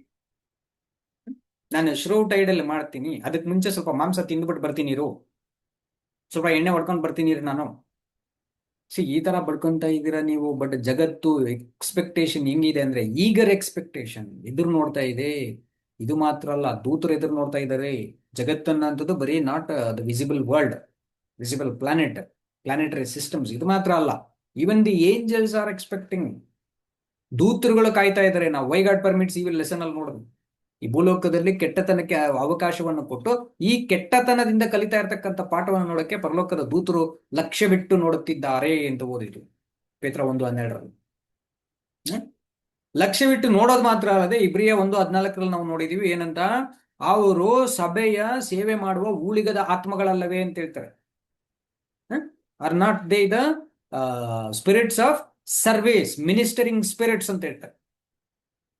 ಸೊ ಹಾಗಾದ್ರೆ ದೂತರುಗಳನ್ನ ಕೊಟ್ಟು ಅವರಿಂದ ಓಟ್ ಹಾಕಿಸಿ, ದೇವರು ಓಟ್ ಹಾಕಿ, ಯೇಸು ಕ್ರಿಸ್ತರು ಓಟ್ ಹಾಕಿ ಸಚಿವರಾಗಿ ನನ್ನ ಹತ್ರ ಬಂದ್ರಯ್ಯ ಅಂತ ಹೇಳ್ಬಿಟ್ರೆ, ಜಗತ್ತೊಂದ್ ಕಡೆ ಕಾಯ್ತಾ ಇದೆ, ದೇವರೊಂದ್ ಕಡೆ ಕಾಯ್ತಾ ಇದೆ, ಯೇಸು ಒಂದ್ ಕಡೆ ಕಾಯ್ತಾ ಇದೆ. ನಾವು ಬಂದು ಸಂಪ್ರದಾಯಗಳಲ್ಲಿ ಸಿಕ್ಕಾಕೊಂಡ್ಬಿಟ್ಟು ನಾವು ಎಷ್ಟು ಬಂದಿಗಳಾಗಿದ್ದೀವಿ ಯೋಚನೆ ಮಾಡಿ ಪ್ರಿಯ ದೈವ ಜನರೇ. ಜಗತ್ತು ಯಾಕೆ ಕಾಯ್ತಾ ಇದೆ ಅಂದ್ಬಿಟ್ರೆ 20ನೇ ವಚನದಲ್ಲಿ ಹೇಳ್ತಾರೆ, ವ್ಯರ್ಥತ್ವಕ್ಕೊಳಗಾಗ್ಬಿಟ್ಟಿದೆ ಅದು ವ್ಯರ್ಥತ್ವಕ್ಕೊಳಗಾಗಿದೆ ಅಂತ ಹೇಳ್ಬಿಟ್ಟು ನೋಡಿ. ಈಗ ಮೇನ್ ಹೆಡ್ಡೇಕ್ ಇರೋದಿಲ್ಲಿ, ಜಗತ್ತು ವ್ಯರ್ಥತ್ವಕ್ಕೊಳಗಾಗ್ಬಿಟ್ಟಿದೆ. ನಮ್ಗೆ ಸುತ್ತಮುತ್ತಲು ಬರೀ ಸಾವು, ಎಲ್ಲ ಜನಗಳು ಬರೀ ಅಪಾರ್ಥ, ಮೂರ್ಖರು, ಕಟಕರು, ಕ್ರೂರಿಗಳು, ಬುದ್ಧಿಹೀನರು, ಪರಮ ದುಷ್ಟರು, ಪರಮ ನೀಚರುಗಳಾಗ್ಬಿಟ್ಟಿದ್ದಾರೆ. ಯಾಕ್ರೋ ಆದ್ರಿ ಅಂತ ಹೇಳ್ಬಿಟ್ಟು ಅವ್ರ ಕಡೆಗೆ ಬೆಟ್ಟು ತೋರ್ಸಕ್ ಹೋದ್ರೆ ಅಲ್ಲಿ ಹೇಳ್ತಾರೆ ಸ್ವೇಚ್ಛೆಯಿಂದಲ್ಲ. 20 ಅಲ್ಲಿ ಹೇಳ್ತಾರೆ ಸ್ವೇಚ್ಛೆಯಿಂದಲ್ಲ, ಅದನ್ನ ಒಳಪಡಿಸಿದವನ ಸಂಕಲ್ಪ. ಅಯ್ಯೋ ದೇವ್ರೆ, ನೀನೇ ಹಾಕ್ಬಿಟ್ಟ ಇವ್ರನ್ನ, ಈ ಲೋಕನ ನೀನೇ ಹಿಂಗ್ ಮಾಡ್ಬಿಟ್ಟ, ಯಾಕೆ ದೇವ್ರೆ ಹಿಂಗ್ ಮಾಡ್ಬಿಟ್ಟೆ ನೀನು ಅಂತೇಳಿ. ಈಗ ದೇವ್ರ ಕಡೆಗೆ ನಮ್ಮ ಕೋಪದ ಒಂದು ನೋಟ ಬಂದ್ರೆ, ಎನ್ಕ್ವೈರಿ, ಕೋಪದ ಅಂತಂದ್ರೆ ದ್ವೇಷದಿಂದ ಅಲ್ಲ, ಎನ್ಕ್ವೈರಿ, ಯಾಕೆ ದೇವ್ರೆ ಹಿಂಗ್ ಮಾಡ್ಬಿಟ್ರೆ ನೀನ್ ಲೋಕವನ್ನ ಅಂತೇಳಿ ನಾವು ನೋಡಕ್ ಹೋಗ್ಬಿಟ್ರೆ ಅಲ್ಲಿ ಹೇಳ್ತಾರೆ ಅದಕ್ಕೊಂದು ನಿರೀಕ್ಷೆ ಇದೆ ಕಣೋ. ಆದ್ರೂ ಅದಕ್ಕೊಂದು ನಿರೀಕ್ಷೆ ಉಂಟು. ಅದೇನಂದ್ಬಿಟ್ರೆ, ಆ ಜಗತ್ತು ಕೂಡ ನಾಶದ ವಶದಿಂದ ಬಿಡುಗಡೆಯಾಗಿ ಈ ದೇವಪುತ್ರರ ಬಿಡುಗಡೆಯಲ್ಲಿ ಅದು ಬಿಡುಗಡೆ ಹೊಂದ್ಬಿಡುತ್ತೆ. ಒಂದೇ ಕಲ್ಲಿಂದ 2 ಬೇಟೆಗಳನ್ನ ಆಡ್ಬಿಡ್ತಾ ಇದ್ರು ದೇವ್ರು. ಕಲ್ಲು ಒಂದೇ, 2 ಹಕ್ಕಿಗಳು ಬಿದ್ದು ಬಿಡುವೆ. ನಿನಗೂ ಬಿಡುಗಡೆ ಆಗ್ಬೇಕು, ಅವ್ರಿಗೂ ಬಿಡುಗಡೆ ಆಗ್ಬೇಕು. ಬಟ್ ವರ್ಕೌಟ್ ಮಾಡೋಂಥ ಕಲ್ಲು ಯಾವ್ದಂದ್ರೆ ನಿನಗೆ ಕಲ್ಲು ಹೊಡಿತಾ ಇರ್ತಕ್ಕಂಥದ್ದು. ಒಬ್ಬ ಕ್ರೈಸ್ತನಾಗಿ ದೇವರು ಮೊದಲು ನಿನ್ನನ್ನ ಒಳಪಡಿಸಿದ್ದಾನೆ. ಹಂಗಾದ್ರೆ ನೀನಿವತ್ತು ಪೌಲನ್ ತರ ಪ್ರತಿ ಗಳಿಗೆಯಲ್ಲೂ ಭಯ ಪಡ್ಬೇಕಾಗತ್ತೆ, ಪೌಲನ್ ತರ ಪ್ರತಿದಿನ ಸಾಯ್ಬೇಕಾಗತ್ತೆ. ನೀನು ಎಂಜಾಯ್ ಮಾಡೋದಕ್ಕೆ ಅಂತ ನಿನಗಿಲ್ಲಿ ಕ್ರಿಸ್ಟಿಯಾನಿಟಿ ಒಂದು ಕಾಲಿಂಗ್ ಇಲ್ಲ. A Christian call is not to come to the church and keep praising and enjoying alone without caring the misery of the mankind. ಮನುಷ್ಯ ಕುಲದ ಕಷ್ಟ, ನೋವು, ರೋಗ, ಹಿಂಸೆ, ಮರಣ, ಗೋಳಾಟಗಳು ಇದೇನು ತಲೆಗೆಡಿಸ್ಕೊಳ್ದಂಗೆ ನಿನ್ ಪಾಡಿಗೆ ನೀನು ಹೋಗ್ಬಿಟ್ಟು ಭಜನೆ ಮಾಡೋದಕ್ಕೆ ಕ್ರಿಸ್ಟಿಯನ್ನ ಕರ್ದೇ ಇಲ್ಲ. Utter non sense if we think like that. ನಮ್ಮನ್ನ ಅದಕ್ಕೆ ಕರ್ದೇ ಇಲ್ಲ. ಬಟ್ ಈ ಜನಗಳು ಹಂಗ್ ತಿಳ್ಕೊಂಬಿಟ್ಟಿದ್ದಾರೆ ಪಾಪ. ಬಟ್ ತಿಳ್ಕೊಂಡ್ಲಿ, ಅವ್ರಿಗೆ ಬುದ್ಧಿ ಇಲ್ಲ, ಅವ್ರು ತಿಳ್ಕೊಂಡಿರ್ತಾರೆ. ಬಟ್ ನಾವು ಜಾಯ್ನ್ ಆಗಕ್ಕಾಗಲ್ಲ ಆ ಪರ್ಸ್ಪೆಕ್ಟಿವ್ ಅಲ್ಲಿ. ಅವ್ರಿಗೆ ಸಪೋರ್ಟಿಂಗ್ ಪರ್ಸ್ಪೆಕ್ಟಿವ್ ಅಲ್ಲಿ ನಾವು ಜಾಯ್ನ್ ಆಗಕ್ಕಾಗಲ್ಲ. ನಾವು ರಿಯಲೈಸ್ ಮಾಡ್ಸಕ್ ಹೋಗ್ಬೇಕಾಗ್ತದೆ, ಇದಕ್ಕಲ್ರಿ ನಿಮ್ಮನ್ನ ಕರೆದಿರೋದು. ಮತ್ತೆ ಏನಕ್ಕೆ ಕರೆದ್ರು? 23ನೇ ವಚನವನ್ನ ಓದ್ಕೊಳ್ರಿ. ಅಲ್ಲಿ ಹೇಳ್ತಾರೆ 22, 23ನ ಓದ್ಕೊಳ್ರಿ. ರೋಮ 8, 22, 23 ಶ್ರದ್ಧೆಯಿಂದ ಗಮನಿಸ್ಕೊಳ್ಳಿ. ಹೇಳ್ತಾರೆ, ಜಗತ್ತೆಲ್ಲ ಇಂದಿನವರೆಗೂ ನರಳುತ್ತಾ ಪ್ರಸವ ವೇದನೆ ಪಡ್ತಾ ಇದೆ. ನೋಡಿ, ನಾವು ನರಳ್ತೀವಿ ಅಂತ ನಿಲ್ಸ್ತಾರ ಪೌಲ? ಇಲ್ಲ, ಜಗತ್ತು ನರಳ್ತಾ ಇದೆ. ಇಡೀ ಜಗತ್ತು ನರಳ್ತಾ ಇದೆ, ವೇಟಿಂಗ್ ಅಲ್ಲಿ ಇದೆ. ನಿನ್ಗೋಸ್ಕರ ಜಗತ್ ವೇಟಿಂಗ್ ಅಲ್ಲಿ ಇದೆ. That misery is not ended still because of you only. ನಿನ್ಗೋಸ್ಕರವಾಗಿ ಆ ನರಳಾಟ ಇನ್ನು ನಿಂತಿಲ್ಲ. ಸೊ ಇದು ಮಾತ್ರವಲ್ಲದೆ, ನೋಡಿ, ಜಗತ್ತು ಮಾತ್ರವಲ್ಲದೆ ಪ್ರಥಮ ಫಲವಾಗಿರುವ ಪವಿತ್ರಾತ್ಮ ವರವನ್ನ ಹೊಂದಿದ ನಾವಾದ್ರು. ಹಂಗಾರೆ ಜಗತ್ತಿಗಿನ್ನು ಕೊಟ್ಟಿಲ್ಲ, ನಮಗ್ ಮಾತ್ರ ಪ್ರಥಮ ಫಲ ಆಗ್ತಾ ಇರೋಂಥವ್ರಿಗೆ ಮಾತ್ರ ಪವಿತ್ರಾತ್ಮ ಕೊಟ್ಟಿರೋದು. ಅಂದ್ರೆ ಕ್ಲಿಯರ್ ಕನ್ಸೈನ್ಸ್, ರೀಸನಿಂಗ್ ಫೇಕಲ್ಟಿ, ಸತ್ಯಾಸತ್ಯತೆಗಳನ್ನ ವಿವೇಚಿಸುವ ವರ, ಸತ್ಯಾಸತ್ಯತೆಗಳನ್ನ ಏನ್ರಿ ಆಲೋಚಿಸತಕ್ಕಂತಹ ಪರಿಜ್ಞಾನ, ಮನೋನೇತ್ರಗಳು. ಪವಿತ್ರಾತ್ಮ ಅಂದ್ರೆ ಬೇರೆ ಏನೋ ಅಂತ ಅಂದ್ಕೊಂಡ್ಬಿಡ್ರಿ. ಹಂಗೆ ಜಿಂಗ್ ಎಂದು ಇದ್ಬಿಟ್ರೆ ಸೈ ಅಂತ ಅಲ್ಲಿಂದ ಬಂದು ಹಿಂಗ್ ಸೇರ್ಕೊಂಡ್ಬಿಡೋದು ಅಂತ ಒಂದ್ ಸ್ಪಿರಿಟ್ ಅಂತ ಹಂಗ್ ತಿಳ್ಕೊಂಡ್ಬಿಟ್ಟಿದೆ. That is nonsense again. Holy Spirit, ಪವಿತ್ರವಾಗಿರ್ತಕ್ಕಂಥ ಅಥವಾ ಕೊರತೆ ಇಲ್ಲದೆ ಇರತಕ್ಕಂತಹ ಸ್ಪಿರಿಟ್ ಅಂದ್ರೆ ಮನಸ್ಸಾಕ್ಷಿ. Spirit not in the sense of liquid. ಲಿಕ್ವಿಡ್ಗೆ ಒಂದು ಸ್ಪಿರಿಟ್ ಅಂತ ಕರಿತೀವಿ ನಾವು, ಅದು ಅಲ್ಲ. Spirit in the sense of not air also. ನಾವು ಏರ್ಗೂ ಕೂಡ ಸ್ಪಿರಿಟ್ ಅಂತ ಕರಿತೀವಿ. ಸೊ ಅದು ಕೂಡ ಅಲ್ಲ ಇಲ್ಲಿ ಕೊಡ್ತಾ ಇರ್ತಕ್ಕಂಥ. The spirit in the sense of Holy Spirit, in that particular context, it means only the consciousness, the absolute faculty of reasoning. ಒಂದು ಸ್ಪಷ್ಟವಾಗಿರ್ತಕ್ಕಂತಹ ಒಳ್ಳೆಯದು ಕೆಟ್ಟದ್ದರ ಭೇದಗಳನ್ನ ಗಮನಿಸತಕ್ಕಂತಹ ಮನಸ್ಸು. ದ ಕಾಗ್ನೇಟಿವ್ ಏನ್ರಿ function. The cognitive function in psychological terms, it is a cognitive function with the perfect functionality. So ಆ ಪವಿತ್ರಾತ್ಮವನ್ನು ಕೊಟ್ಟಿದ್ದಾರೆ ನಮಗೆ. ನಾವಾದರೂ ಲೋಕದವ್ರ ತರ ನಾವು ನರಳ್ತಾ ಇದೀವಿ ಅಂದ್ರೆ ಅವ್ರಿಗಿಂತ ಜಾಸ್ತಿ ನರಳ್ತಾ ಇದೀವಿ ಅಂತ. ಪವಿತ್ರಾತ್ಮ ವರವನ್ನು ಹೊಂದಿದ ನಾವಾದರೂ ದೇವಪುತ್ರರ ಪದವಿ ಏನಂದ್ರೆ ಈ ದೇಹಕ್ಕೆ ಬರಬೇಕಾದ ವಿಮೋಚನೆಯನ್ನ ಎದುರು ನೋಡುತ್ತಾ ನಮ್ಮೊಳಗೆ ನಾವು ನರಳ್ತಾ ಇದೀವಿ. ಆ ಕಡೆ ಜಗತ್ತು ನರಳ್ತಾ ಇದೆ, ಈ ಕಡೆ ನಾವು ನರಳ್ತಾ ಇದ್ದೀವಿ. ಮಜಾ ಮಾಡಕ್ಕಿಲ್ಲ. ಯಾಕಾದ್ರೆ ನಿಮ್ಗೆ ಇನ್ವಿಟೇಷನ್ ಕ್ರೈಸ್ತರುಗಳ ಕ್ರೈಸ್ತರುಗಳಿಗೆ ನಾವು ಈ ವಿಷಯನ ಕೇಳುವಾಗ, ಎಲ್ರಯ್ಯ ನಿಮಗೆ ಮಜಾ ಮಾಡಕ್ ಕೊಟ್ಟಿದ್ದೀರಿ, ಎಲ್ರಯ್ಯ ನಿಮಗೆ ಹೋಗ್ಲಿ ಅಳ್ತಾ ಇದ್ದೀರಾ ನೀವು, ಎಲ್ರಯ್ಯ ನಿಮ್ಗೆ 40 ದಿನ ಕೊಡೋ ಆಳು ಅಂತ ಹೇಳಿದ್ದಾರೆ, ಪ್ರತಿದಿನ ಆಳು ಅಂತ ಹೇಳ್ತಾ ಇದ್ದಾರೆ, ಪ್ರತಿದಿನ ಕಣ್ಣೀರುಡು ಅಂತ ಹೇಳ್ತಾ ಇದ್ದಾರೆ, ಪ್ರತಿದಿನ ಯೋಚನೆ ಮಾಡು, ಪ್ರತಿದಿನ ಪ್ರಜ್ಞಾವಂತನಾಗಿರು, ಪ್ರತಿದಿನ ಕರ್ತನಿಗೆ ಮೆಚ್ಚುಗೆಯಾದದ್ದು ಏನು ಅಂತ ಹುಡುಕು, ಪ್ರತಿದಿನ ಸತ್ಯಾಸತ್ಯತೆಗಳನ್ನ ಹುಡುಕು, ಪ್ರತಿದಿನ ನೀನ್ ಮಾಡ್ತಾ ಇರೋದ್ರಲ್ಲಿ ತಪ್ಪು ಸರಿಗಳನ್ನ ಹುಡುಕು. ಆಮೇಲೆ ಸೂರ್ಯನು ಇಳಿಯುವ ಮುಂಚೆ ನೀನ್ ಸಿಟ್ಟು ತೀರ್ಲಿ, ನಾಳೆ ನೀನ್ ಬದುಕಿರ್ತೀಯ ಅನ್ನೋ ಗ್ಯಾರಂಟಿ ಇಲ್ಲ. ಅವತ್ತಿನ ಅಕೌಂಟ್ ಅವತ್ತೇ ಕೊಡು. ಮುಂದಿನ ವರ್ಷ ಲೆಂಟ್ ಸೀಸನ್ ಅಲ್ಲಿ ಮಾಡ್ತೀನಿ ಅಂತ ಹೇಳ್ಬಿಟ್ಟು ನೀನ್ ವೇಟಿಂಗ್ ಮಾಡಂತ ಹೇಳಿಲ್ಲ. ಲೆಂಟ್ ಸೀಸನ್ ಬರ್ಲಿ ಪಶ್ಚಾತ್ತಾಪ ಪಡ್ತೀನಿ. No, you may not live until the Lent season. ನೀನ್ ಲೆಂಟ್ ಸೀಸನ್ ಒಳಗಡೆ ನೀನ್ ನೋಟ ಮುಗಿಸ್ಬಹುದು. ಯಾಕೆ ವೇಟ್ ಮಾಡ್ತೀಯ ಅಲ್ಲಿ ತನಕ? ಸೂರ್ಯನ ಇಳಿಯೋದಕ್ಕಿಂತ ಮುಂಚೆ ನೀನ್ ಲೆಕ್ಕ ಕೊಟ್ಬಿಡು ದೇವರಿಗೆ. ಆವತ್ತಿನ ಕಾಟ ಆವತ್ತಿಗೆ ಸಾಕು, ನಾಳೆ ಬಗ್ಗೆ ಯೋಚನೆ ಮಾಡ್ಬೇಡ. ಆವತ್ತಿನ ಕಾಟ ಆವತ್ತಿನ ಅಕೌಂಟ್ ದೇವ್ರಿಗೆ ಕೊಟ್ಬಿಡು. ನಾಳೆ ಇದ್ರೆ ಬದುಕಿದ್ರೆ ನೋಡೋಣ, ಇಲ್ಲಾಂದ್ರೆ ಇವತ್ತು ಮುಗಿಸ್ಬಿಡು ನಿನ್ನ ಅಕೌಂಟ್ನ. ಯಾಕೆ ಪೆಂಡಿಂಗ್ ಇಟ್ಕೊಳ್ತೀಯಾ? ಸೊ ಹಾಗಾದ್ರೆ ನಾವು ಕೂಡ ನರಳುತ್ತೇವೆ ನಮ್ಮೊಳಗೆ ಅಂತ ಹೇಳ್ತಾರೆ. 24 ಹೇಳ್ತಾರೆ, ನಾವು ರಕ್ಷಣೆಯನ್ನ ಹೊಂದಿದವರಾದರೂ ಅಂತಾರೆ. ನೋಡಿ, ಲಾಸ್ಟ್ ಸೆಂಟೆನ್ಸು ಮೋಸ್ಟ್ ಇಂಪ್ಯಾಕ್ಟ್ಫುಲ್. ದಯವಿಟ್ಟು ಯೋಚನೆ ಮಾಡ್ಕೊಳ್ಳಿ. ನಾವು ರಕ್ಷಣೆಯನ್ನು ಹೊಂದಿದವರಾಗಿದ್ರು, ನಿಮಗೆ ಕ್ಲಾರಿಟಿ ಇದ್ರೆ, ನಾವು ಯಾರ್ಯಾರಿಗೆ ಇದರ ಮೇಲೆ ಸ್ಪಷ್ಟವಾದ ನಂಬಿಕೆ ಇದ್ರೆ ಅವರು ರಕ್ಷಣೆ ಹೊಂದಿದ್ದಾರೆ ಒಂದ್ ಸೆನ್ಸ್ ಅಲ್ಲಿ. ಟೆಂಟೇಟಿವ್ಲಿ ರೆಕನ್ಲಿ ಅಂತ ಹೇಳ್ತೀವಿ. ಅಂದ್ರೆ ರಕ್ಷಣೆ ಹೊಂದಿದಂತೆ ಎಣಿಸಲ್ಪಟ್ಟಿರ್ತಕ್ಕಂಥ. ಯಾವ ರೀತಿ ಒಬ್ಬ ಗಲ್ಲಿಗೇರಿಸಬೇಕಾಗಿರೋಂಥ ಒಬ್ಬನಿಗೆ ಅವನನ್ನ ಗಲ್ಲಿಗೇರಿಸಿ ಅಂತ ಸೆಂಟೆನ್ಸ್ ಮಾಡಿರ್ತಾರೆ, ಬಟ್ ಗಲ್ಲು ನೆರವೇರಿಸಿರಲ್ಲ, ಎಕ್ಸಿಕ್ಯೂಟ್ ಮಾಡಿರಲ್ಲ. ಅದೇ ರೀತಿಯಲ್ಲಿ ನಮಗೆ ದೇವರು ರಕ್ಷಣೆ ಕೊಡ್ರಿ ಅಂತಂದು ಸೆಂಟೆನ್ಸ್ ಮಾಡಿಬಿಟ್ಟಿದ್ದಾರೆ. ರಕ್ಷಣೆ ಆಗ್ಬೇಕು ಅವನಿಗೆ, ಬಟ್ ಇನ್ನೂ ಅದು ಎಕ್ಸಿಕ್ಯೂಟ್ ಆಗಿಲ್ಲ. ರಕ್ಷಣೆ ಪುನರುತ್ಥಾನದಲ್ಲಿ ಎಕ್ಸಿಕ್ಯೂಟ್ ಆಗುತ್ತೆ ನಮ್ಮ ರಕ್ಷಣೆ. ನಮ್ಮ ರಕ್ಷಣೆ ಕಾರ್ಯಗತವಾಗಿ ನಾವು ಅನುಭವಿಸತಕ್ಕಂಥದ್ದು ರಕ್ಷಣೆಯನ್ನ ಪುನರುತ್ಥಾನದಲ್ಲಿ. ಸೊ ಹಾಗಾದ್ರೆ ರಕ್ಷಣೆಯನ್ನ ಹೊಂದಿದವರಾದರೂ ಇನ್ನೂ ಎದುರು ನೋಡುವವರಾಗಿದ್ದೇವೆ ಅಂತ. ಅಂದ್ರೆ ಹೊಂದಿದೀವಾ ಎದುರು ನೋಡ್ತಾ ಇದೀವಾ ನೋಡಿ, ಹೆಂಗೆ ಡೈಲೆಮದಲ್ಲಿ ಇರ್ಬೇಕು. ಗಲ್ಲಿಗೆ ಏರಿಸಿರೋವನನ್ನ ಮಧ್ಯದಲ್ಲಿ ಬೇಕಂದ್ರೆ ಗಲ್ಲಿಗೆ ಏರ್ಸಕ್ಕಿಂತ ಮುಂಚೆ ರಾಷ್ಟ್ರಪತಿ ಕ್ಯಾನ್ಸಲ್ ಮಾಡ್ಬಿಡ್ಬೋದು. ಸುಪ್ರೀಂ ಕೋರ್ಟ್ ಕೂಡ ಬಾಯಿ ಮುಚ್ಕೊಂಡಿರ್ಬೇಕಾಗ್ತದಲ್ಲ, ಏನು ಮಾಡೋಕ್ಕಾಗಲ್ಲ ಸುಪ್ರೀಂ ಕೋರ್ಟ್ ಕೈ. ರಾಷ್ಟ್ರಪತಿ ಅವನಿಗೆ ಮರಣದಂಡನೆಯನ್ನ ಕ್ಯಾನ್ಸಲ್ ಮಾಡ್ರಿ, ಬದುಕಕ್ ಬಿಡ್ರಿ ಅವನ್ನ ಅಂತ ಹೇಳ್ಬಿಟ್ರೆ all the courts must shut their mouth, that's all. ಅದೇ ರೀತಿಯಲ್ಲಿ ತಂದೆಯಾದ ದೇವರು ನಮ್ಗೆ ರಕ್ಷಣೆ ಕೊಡುವಂತ ಹೇಳಿದ್ದಾರೆ, ಬಟ್ ಕ್ಯಾನ್ಸಲ್ ದಟ್ ಸಾಲ್ವೇಷನ್ ಅಂತ ಹೇಳ್ಬಿಟ್ರೆ ಜೀವಬಾಧ್ಯರ ಪಟ್ಟಿಯಿಂದ ನಮ್ಮ ಹೆಸರನ್ನ ಅಳಿಸಿ ತೆಗೆದಾಕ್ಬೋದು. ಪ್ರೆಸಿಡೆಂಟ್ ಆಫ್ ಇಂಡಿಯಾ ಯಾವ ರೀತಿ ಅವನ್ನ ಕಾಪಾಡ್ರಿ ಅಂತ ಹೇಳ್ಬೇಕಾದ್ರೆ ಇಲ್ಲ ಹ್ಯಾಂಗ್ ಮಾಡ್ಬಿಡ್ರಿ ಅವನ ಅಂತ ಬೇಕಾದ್ರೆ ಹೇಳ್ಬೋದು. ಅದೇ ತರ ನಮ್ಮ ತಂದೆಯಾದ ದೇವರು being a president of the heaven, being a supreme over all the hierarchies, ಎಲ್ಲಾ ಒಂದು ತರಗತಿಗಳು, ಎಲ್ಲ ಒಂದು ಏನ್ರಿ ಆ ಕ್ರಮಗಳಿಗಿಂತ ಮೇಲೆ ಇರತಕ್ಕಂಥ ಸಾರ್ವಭೌಮನಾಗಿರ್ತಕ್ಕಂಥ ತಂದೆಯಾದ ದೇವರು ನಮ್ಮ ರಕ್ಷಣೆನ ಕ್ಯಾನ್ಸಲ್ ಕೂಡ ಮಾಡಬಹುದು. ಸೊ ಹಾಗಾದ್ರೆ ಎದುರು ನೋಡ್ತಾನೆ ಇರ್ಬೇಕು, ಎದುರು ನೋಡ್ತಾನೆ ಇರ್ಬೇಕು. ಎದುರು ನೋಡುವುದು ಆಗ್ಬಿಟ್ರೆ ಪ್ರತ್ಯಕ್ಷವಾಗಿ ಇದ್ಬಿಟ್ಟಿದ್ರೆ ರಕ್ಷಣೆ, ನಮ್ಗೆ ರಕ್ಷಣೆ ಒಂದ್ಬಿಟ್ಟಿದ್ರೆ ನಾವ್ ಯಾಕೆ ಎದುರು ನೋಡ್ತಿದ್ವಿ ಅಂತಾರೆ ಪೌಲ್ರು. ನೋಡಿ, ಆ ಪ್ರಶ್ನೆನ ಅರ್ಥ ಮಾಡ್ಕೊಳ್ಳಿ. ಎದುರು ನೋಡುವ ಪದವಿ ಪ್ರತ್ಯಕ್ಷವಾಗಿದ್ರೆ ಎದುರು ನೋಡುವುದೇಕೆ? ನಾವು ಹೋಪ್ ಮಾಡ್ತಾ ಇದೀವಿ ಅಂತಂದ್ರೆ ಇನ್ನ ಅದು ಸಿಕ್ಕಿಲ್ಲ ಅಂತ ಅರ್ಥ.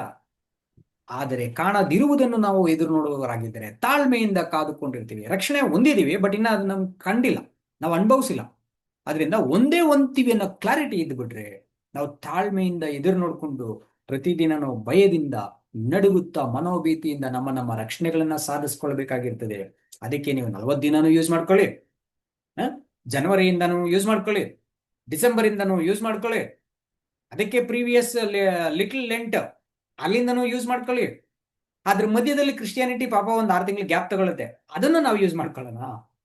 ಸೊ ನಾವು 365 ಡೇಸ್ ಅನ್ನು ಯೂಸ್ ಮಾಡ್ಕೊಳ್ಳೋಣ. Let us not fixed on to a particular period of time to the ritualistic period. ಆ ರೀತಿಯಲ್ಲಾಗದೆ ನಾವು ಒಂದು ಪ್ರತಿಯೊಬ್ಬನು ತನ್ನ ಮನಸ್ಸಿನಲ್ಲಿ ನಿಶ್ಚಯ ಪಡಿಸ್ಕೊಂಡಿರ್ಲಿ ಅನ್ನೋ ರೀತಿಯಲ್ಲಿ ನಾವು ಪ್ರತಿಯೊಬ್ಬರು 365 ಡೇಸ್ಗೆ ಯಾವ್ಯಾವುದೋ ಹೆಸರಲ್ಲಿ ನಾವು ಇಟ್ಕೊಳ್ಳೋಣ. ಆದ್ರೆ ಆಚರಣೆ ಬಹಿರ್ಗತವಾಗಿ ಅಲ್ಲ, ಎಕ್ಸ್ಟರ್ನಲ್ ಅಲ್ಲ, ಅದು ಆಂತರಿಕವಾಗಿ, ಇಂಟರ್ನಲಿ, ಸ್ಪಿರಿಚುವಲಿ. ಅಮ್ಮ ದೇವರನ್ನು ಆರಾಧಿಸುವವರು ಆತ್ಮದಲ್ಲಿ ಸತ್ಯಕ್ಕೆ ತಕ್ಕಂತೆ ಜೀವಿಸ್ಬಿಟ್ರೆ ಅದೇ ಕಣಮ್ಮ ನಿಜವಾದ ಆರಾಧನೆ. ಆ ಬೆಟ್ಟಕ್ಕೋ, ಈ ಯೆರೂಸಲೇಮ್ಗೋ, ಆ ಚರ್ಚ್ಗೋ, ಈ ಪ್ಯಾಟ್ರಿಕ್ಗೋ ಎಲ್ಲೋ ಹೋಗ್ಬಿಡ ಅಂತದಲ್ಲಮ್ಮ ನೀನು. ಸೊ ಇಲ್ಲೋಗಿ ನಿನ್ ಮನಸ್ಸನ್ನು ಒಳಗಡೆ ಮಾಡು, ನಿನ್ ಮನೋನೇತ್ರಗಳನ್ನ ಬೆಳಗಿಸಿ ನಿನ್ನ ಹೃದಯವೇ ದೇವಾಲಯ. ಅದನ್ನ ಕೆಡಿಸ್ಬಿಟ್ರೆ ದೇವ್ರು ನಿನ್ನ ಕೆಡಿಸ್ಬಿಡ್ತಾರೆ. ಹೃದಯದಲ್ಲಿ ನಿಶ್ಚಯ ಮಾಡಿಕೊಂಡು ಹೃದಯದಲ್ಲಿ ನೀನು ಆಚರಣೆ ಮಾಡು. ಕರ್ತನನ್ನ ನೆನ್ಸ್ಕೋ, ಆತನ ಮರಣಗಳನ್ನ, ಪುನರುತ್ಥಾನಗಳನ್ನ ಪ್ರತಿದಿನ ನೆನ್ಸ್ಕೋ ಅಂತ ಹೇಳಿದರೆ ಬಿಟ್ರೆ ಒಂದ್ ಯಾವ್ದೋ ಸೀಸನ್ ಅಲ್ಲಿ, ಒಂದ್ ಯಾವ್ದೋ ತಿಂಗಳಲ್ಲಿ, ಒಂದ್ ಯಾವ್ದೋ ವಾರದಲ್ಲಿ ನೆನ್ಸ್ಕೊಳ್ಳೋ ಅನ್ನೋಂಥದ್ದು it is not a biblical, ಅದು ಬಿಬ್ಲಿಕಲ್ ಅಲ್ಲ. ಸೊ ಹಾಗಾದ್ರೆ ದೇವ್ರ ಚಿತ್ತ ಆದ್ರೆ ಮುಂದಿನ ದಿನಗಳಲ್ಲಿ ಇದ್ರ ಕುರಿತಾದ ಪಾಠಗಳನ್ನ ಏನು ನಾವು ಅಧ್ಯಯನ ಮಾಡೋಣ. ಈಗ ಆಲ್ರೆಡಿ ಗುಡ್ ಫ್ರೈಡೇ ಈ ವಿಷಯಗಳನ್ನೆಲ್ಲ ನಾನು ವಿಡಿಯೋ ಪೋಸ್ಟ್ ಮಾಡಿದ್ದೀನಿ. ಇನ್ನೊಂದ್ಸರಿ ಬೇಕಂದ್ರೆ ಈ ಸೀಸನ್ಗೆ ನಿಮಗೆ ಬೇಕಂದ್ರೆ ಏನಾದ್ರು ಅಪ್ಡೇಟ್ಸ್ ಬೇಕಂದ್ರೆ ಅದ್ರಲ್ಲಿ ಹೋಗಿ ನೋಡ್ರಿ ಆ ವಿಡಿಯೋಸ್ನ. ಏನಾದ್ರು ಪ್ರಶ್ನೆ ಬಂದ್ರೆ ದಯವಿಟ್ಟು ಕೇಳ್ರಿ. ಇವತ್ತಿನ ಬಗ್ಗೆ ಯಾರಿಗಾನ ಪ್ರಶ್ನೆ ಬಂದಿದ್ರೆ ಅನ್ಮ್ಯೂಟ್ ಮಾಡ್ಕೊಂಡು ದಯವಿಟ್ಟು ಕೇಳ್ರಿ. ಇಲ್ಲ ಅಂದ್ರೆ ನೆಕ್ಸ್ಟ್ ವೀಕ್ ಪುನಃ ನಾವೇನ್ ಮಾಡೋಣ, ಇದ್ರದ್ದು ಸೀರೀಸ್ ರಿಲೇಟೆಡ್ ಬೇಸಿಕ್ ಲೆಸನ್ ಒಂದಿದೆ, ಅದನ್ನ ನಾನು ನೆಕ್ಸ್ಟ್ ವೀಕ್ ಮಾಡ್ತೇನೆ.